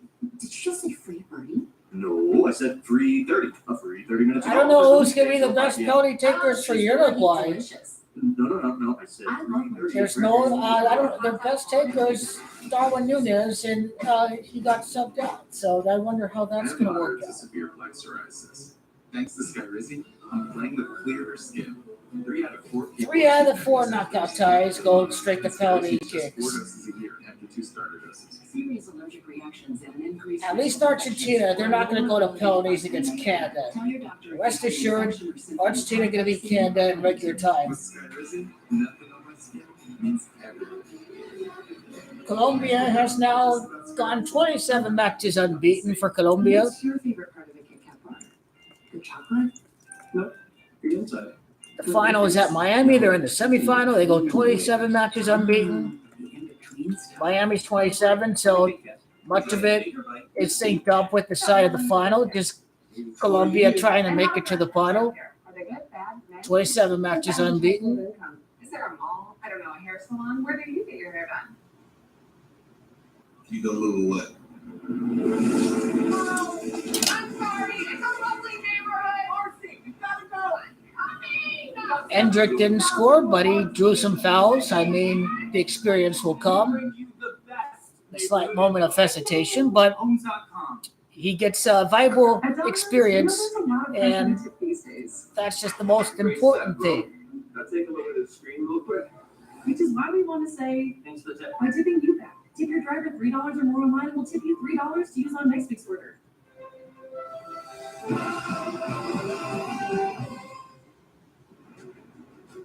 Naitan Nandez, a brutal foul here on Rodrigo, initially given a yellow. They had a red card review. It was upgraded to a red, the 6th direct red this tournament. Uruguay. The 6th red card in Brazil are going for the 6th World Cup win in 2026. The 6th red card of the tournament happening against Brazil. Here with you. There was no Jogo Bonito to be found for Brazil today because Uruguay continually hacking down the opposition. 26 fouls committed, Clint, by far the most of any team this tournament. Yeah, like you said, it wasn't the most exciting game to watch, especially in the second half. It was an exciting game to watch. What? It's not exciting just because there's no goal score? you kind of predicted and expected that you're. It was still an exciting game. It was nice, fun, and chippy. It was a very grinding game for both teams. It was a war. Like you said, Clint, it was a bit painful to watch. These two top teams, you'd love to see. No Vinicius, no goals. I think this helps his Ballon d'Or case. These are two of the best teams in the world, and there was no flow, there was no beauty. I mean, a lot of it, let's be honest, was kind of disgraceful. And somebody's got to win, but if they could both lose after this performance, specifically this performance, I wouldn't mind it. But not when, as we say, that we're going to put in the time capsule. 41 combined fouls. That is the most in this tournament. And I'll be honest, I wouldn't be surprised if there's a couple fouls during penalty kicks the way this one is going. But again, we've seen penalties now. Who's kicking first? Multiple times in both tournaments. It's not a 20 plus. And we might get 2 goals finally. Yeah, but you gotta now after that game, you gotta put that 90 minutes away. And mentally, you gotta be ready to go. And it's a skill, and it's an acquired skill, and we'll practice it. And as Stu Holden will tell you, it's mental as much as it is physical. Actually, more than it is physical. Sergio Rocha, the keeper for Uruguay, Alisson, the captain for Brazil. You guys see an advantage in the nets with either one of those? Pretty straight. Pretty straight. I mean, there's a lot of substitutions on both sides, though, in the second half. So, Zender could step up as a 17-year-old. Let the 17-year-old take one. The big one. You can see he's looking around. Yeah, penalty takers on the Brazilian side for sure. Sabinho as well. Yeah, Brazil have more of the penalty takers. I don't know how Uruguay are going to do this. So I think Brazil have got more penalty takers on. Canada did it yesterday, and now one of these two nations will move on to the semifinals courtesy of a win in penalties. Will it be Uruguay? Will it be Brazil for the call? Once again, we take it back out. Allison did lose the penalty shootout against Croatia. I think Brazil have more penalty takers right now around midfield. Now you're seeing it. A little bit coming together there. Brazil will nominate 10 to go to match the 10 that Uruguay have available because of the red card. And you were making the point there. I mean, as we think about fishing context. No Vinicius, no Neymar would still be enough. If you want to win a knockout stage game, make a semifinal, a big tournament. Yeah, I think we would love it. How are Hendrick's penalty skills? Sugar Bonito and attacking soccer play, but once the intensity was set by Uruguay, Brazil realized, hey, look, this how we're gonna have to win this game. We're gonna have to max that, and we've seen that across all of these matches. Ecuador doing the same against Argentina, making life difficult for them, and then having to go. Argentina survived. Canada survived. This is what it takes. Who can survive this penalty shootout? The penalty kicks and the pressure and everything that goes into it. One of the big things we've seen recently also is the goalkeepers and the role that they play in trying to psych out an opponent and get in their heads. Number 15 for the 15-time Copa America champion. The process hopefully puts you in a position where you're not thinking about that and you're just executing. Allison didn't make a save in the World Cup. He didn't make a save in the 2019 Copa America. Brazil won penalties in the quarterfinal on their way to the title. Federico Valverde, his 60th career appearance, goes first and buries He buries it. Uruguay buried the first penalty. Good point about Allison and the penalties. I don't know why you don't put in Luis Suarez for the penalties, quite frankly. Make no mistake about it. That's a penalty where a guy's picked his corner, doesn't care what the keeper's doing, and he's just going to hammer it, and it was perfectly into the net. Mentioned Sergio Rocha, as good as he's been, has not been in a shootout with Uruguay's 2 wins with his club. He lost a shootout in March with his club in Brazil, despite making 1 save. And a center back, interestingly. A center back is taking the first penalty kick? What is going on? I don't know if Militao has attempted penalties before. Brazil for an entire year. He's been on the bench in the knockout stages at the last 2 Copa America tournaments. He's on the field now. He will take the first penalty for Brazil. In the hesitations there, too, and how he put the ball back in.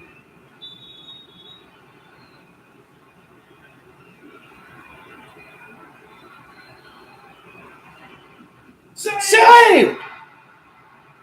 Why are you putting a center back to kick the first penalty? I don't understand it. I don't. A center back? This might as well be rigged. I'm thinking they have Martinelli, they have Endrick, but a center back is attempting the first penalty kick. And no Suarez and no Nunez, man. I'm thinking, how are they going to do it? But anyway, good start for Uruguay. Brazil are going to need to recover. His penalty in 2019 against Peru in the fourth round of the quarterfinal shootout. Allison is still Allison. I don't care if he lost against Croatia. This year. And scores. Man, Allison is just like Hugo Lloris and David De Gea. These guys just kept on losing penalty shootouts. Do you need to go to Ederson if you're Brazil? Do you need a better penalty? You're your better penalty stopper. Do Brazil need to go to Ederson as a starting keeper? Is my question. Oh, let's just allow this penalty shootout to end, then we can ask all the questions later. Just his 8th ever appearance for Brazil at the age of 28. The referee right now, which I think was on the first penalty with Militao as well, he's telling him, hey, come on, get in your net here. He's delaying, but this is again stalling tactics. Stalling tactics. Player now to throw him off his rhythm. He's going to dance around now, Rochet.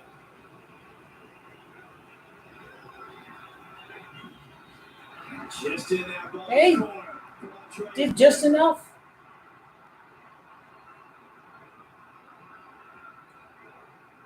That's a good penalty because he disguises it well. You see at the last minute, he comes across his body to send Rochet the wrong way. Good disguise where he was going to place that ball.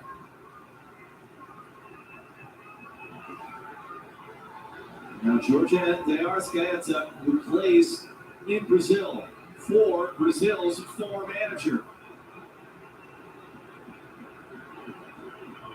He's been team of the season in the Brazilian league for the last 5 years. And puts it in the top corner. Damn. Man, no Suarez, no Nunez. They're doing just fine right now. I tell you, if Allison loses his penalty shootout, they're going to need, they may need Ederson as the starting keeper. There's no way he's getting his hand up to that, especially unless he's taking a huge lead. It's a really tough spot.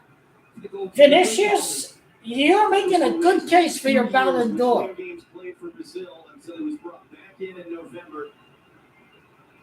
Forza Juve, Douglas Luiz. Juventus.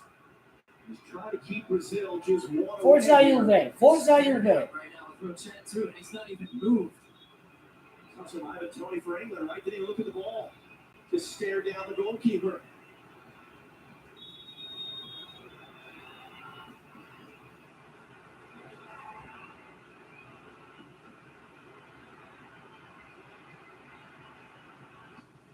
Oh, man!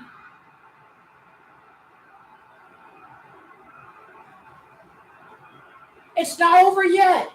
Uruguay have to make one of their next two penalties. He was clapping his gloves before. He's watching him the whole way, but then he committed to it. He just overcooked it, brought it way too far across his body, off the post out.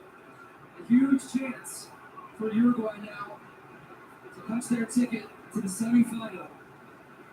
Jose Maria Jimenez, his 87th international appearance, only was off because Ronald Araujo came off hurt. Ederson needs to be the new keeper.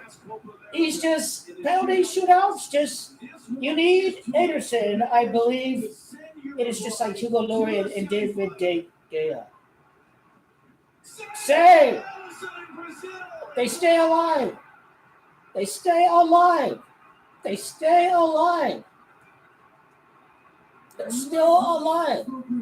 What a save. Costly miss by Douglas Luiz off the bar.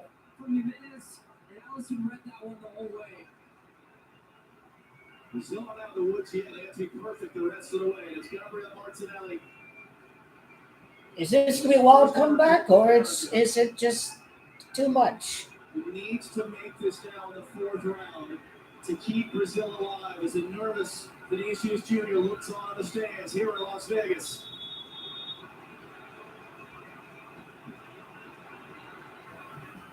And he does. That'd be a crazy comeback. Straight over to his goalkeeper right now. Allison, who they are going to need once again to come up with a huge save. This is a good penalty. Rachet wasn't sure of which way he was going to go, so he actually gets caught this time indecisive. Doesn't know where he's going to go, gets a late push, good penalty, cool, calm, and composed. Now a chance for Ugarte, who I felt had an excellent game for Uruguay tonight. Didn't play at the World Cup, has never been to a Copa America.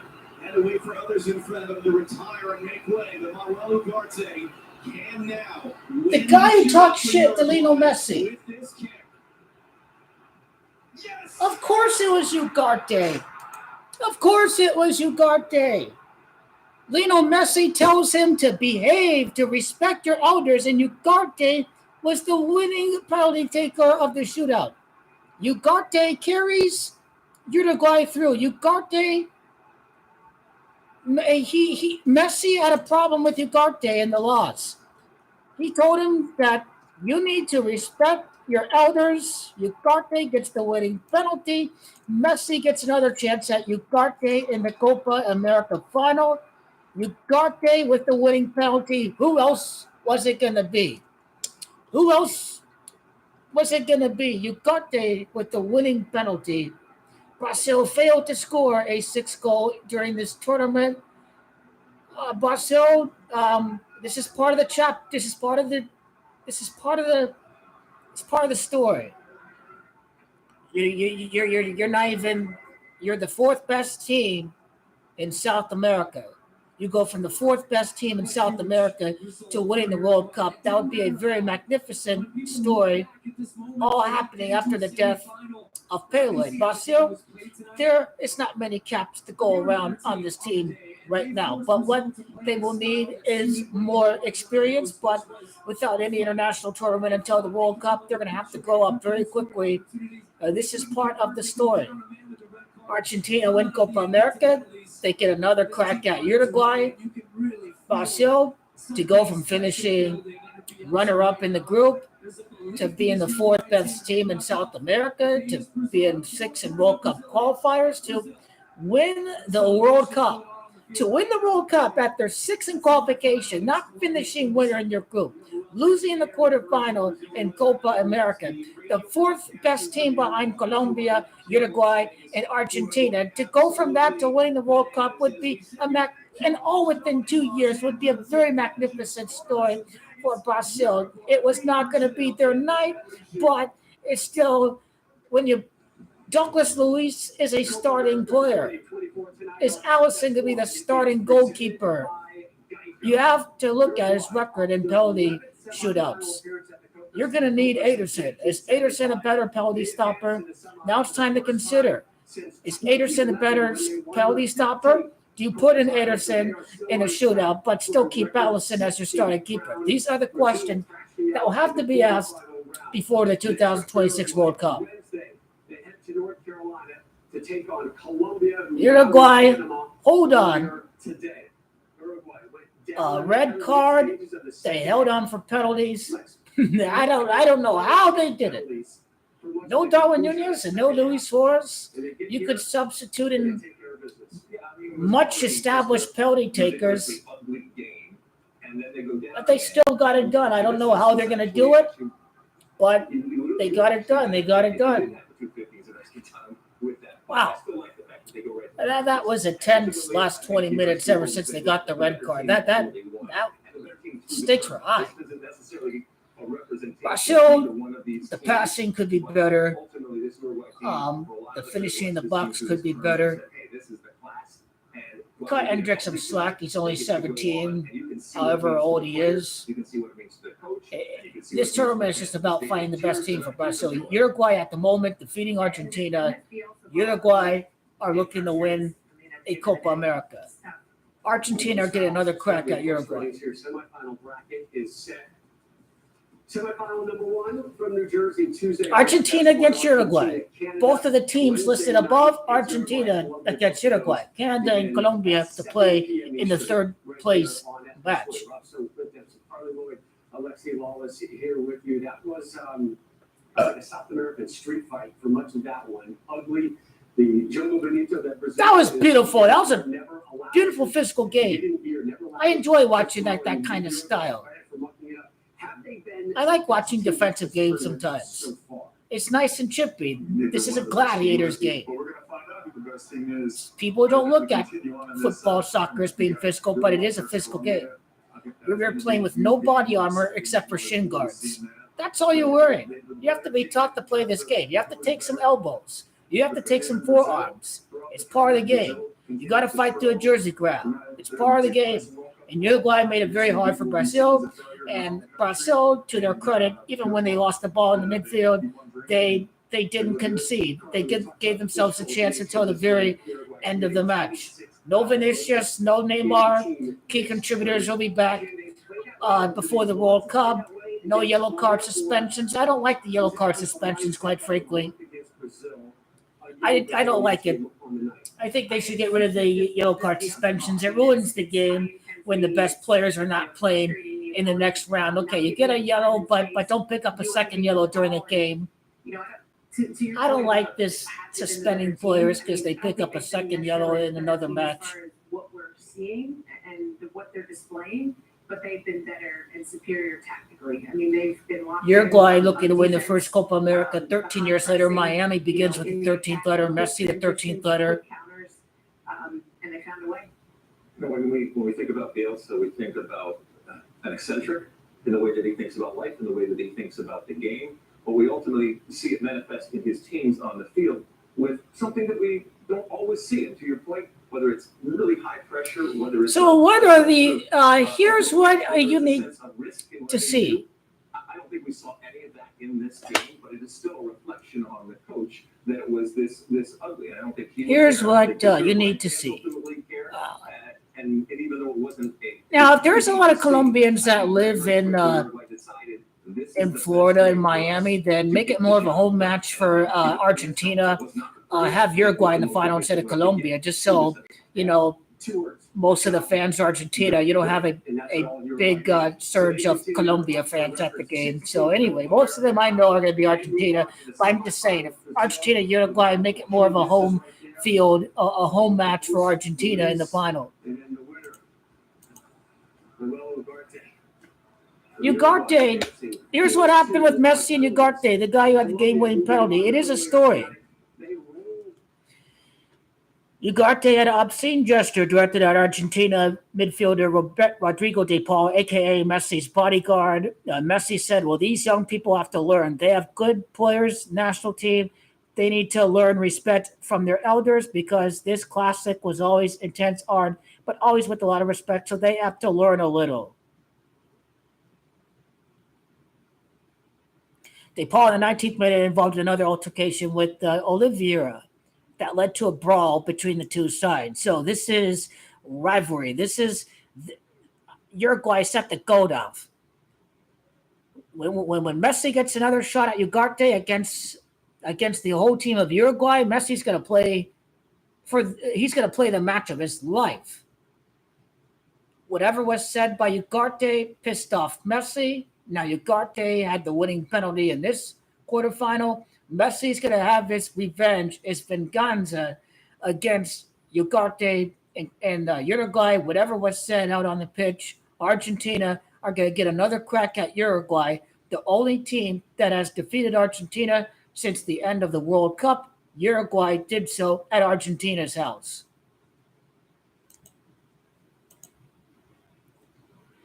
But to my surprise, I had no idea that at some betting circles that more money was placed on Colombia than Argentina, to my surprise. I mean, I'm really surprised.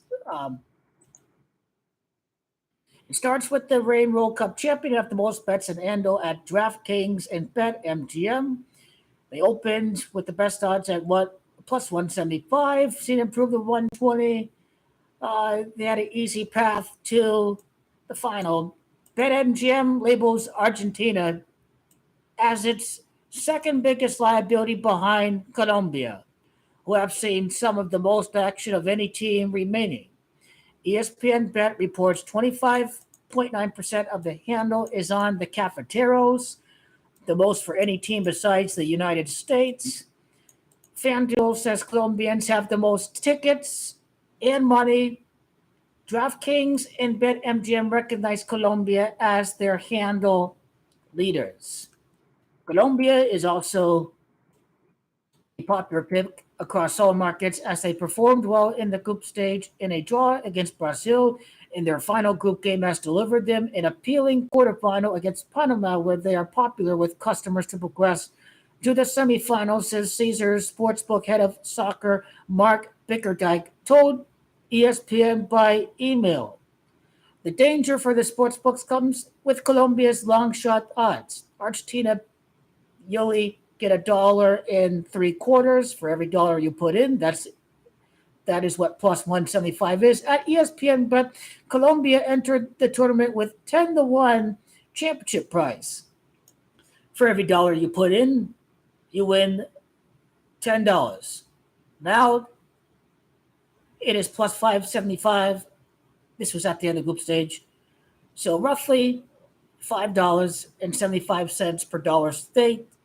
Colombia, still the fourth longest odds to win entering the quarterfinals. So Colombia is, they have very high payouts, and I think the bookies don't want to see Colombia win. So that being said, Uruguay is going to advance to the final to lose against Argentina, but it is perfectly okay as Brazil will still win the World Cup. They'll pick their best lineup. They'll have Vinicius. They'll have Neymar. They both won't be missing as they were today. But Argentina are going to take on Uruguay. It has been written. Argentina get another crack at Uruguay. Brazil shocked the world in 2026. It has been written. Good night, and I will be here for both Copa America semifinals, Argentina, Canada, and Colombia, Uruguay. Colombia, Uruguay. Uruguay's unbeaten streak. Colombia's unbeaten streak. Uruguay, I don't think they've conceded a goal yet. No, they conceded one late goal in the 90th minute, but I think Uruguay are the top contender for Argentina. They're the team that beat Argentina. Argentina are going to get another crack at them. They're going to have to go up against a team who beat Argentina. Argentina going to have to reclaim their throne regionally by defeating Uruguay in the finals.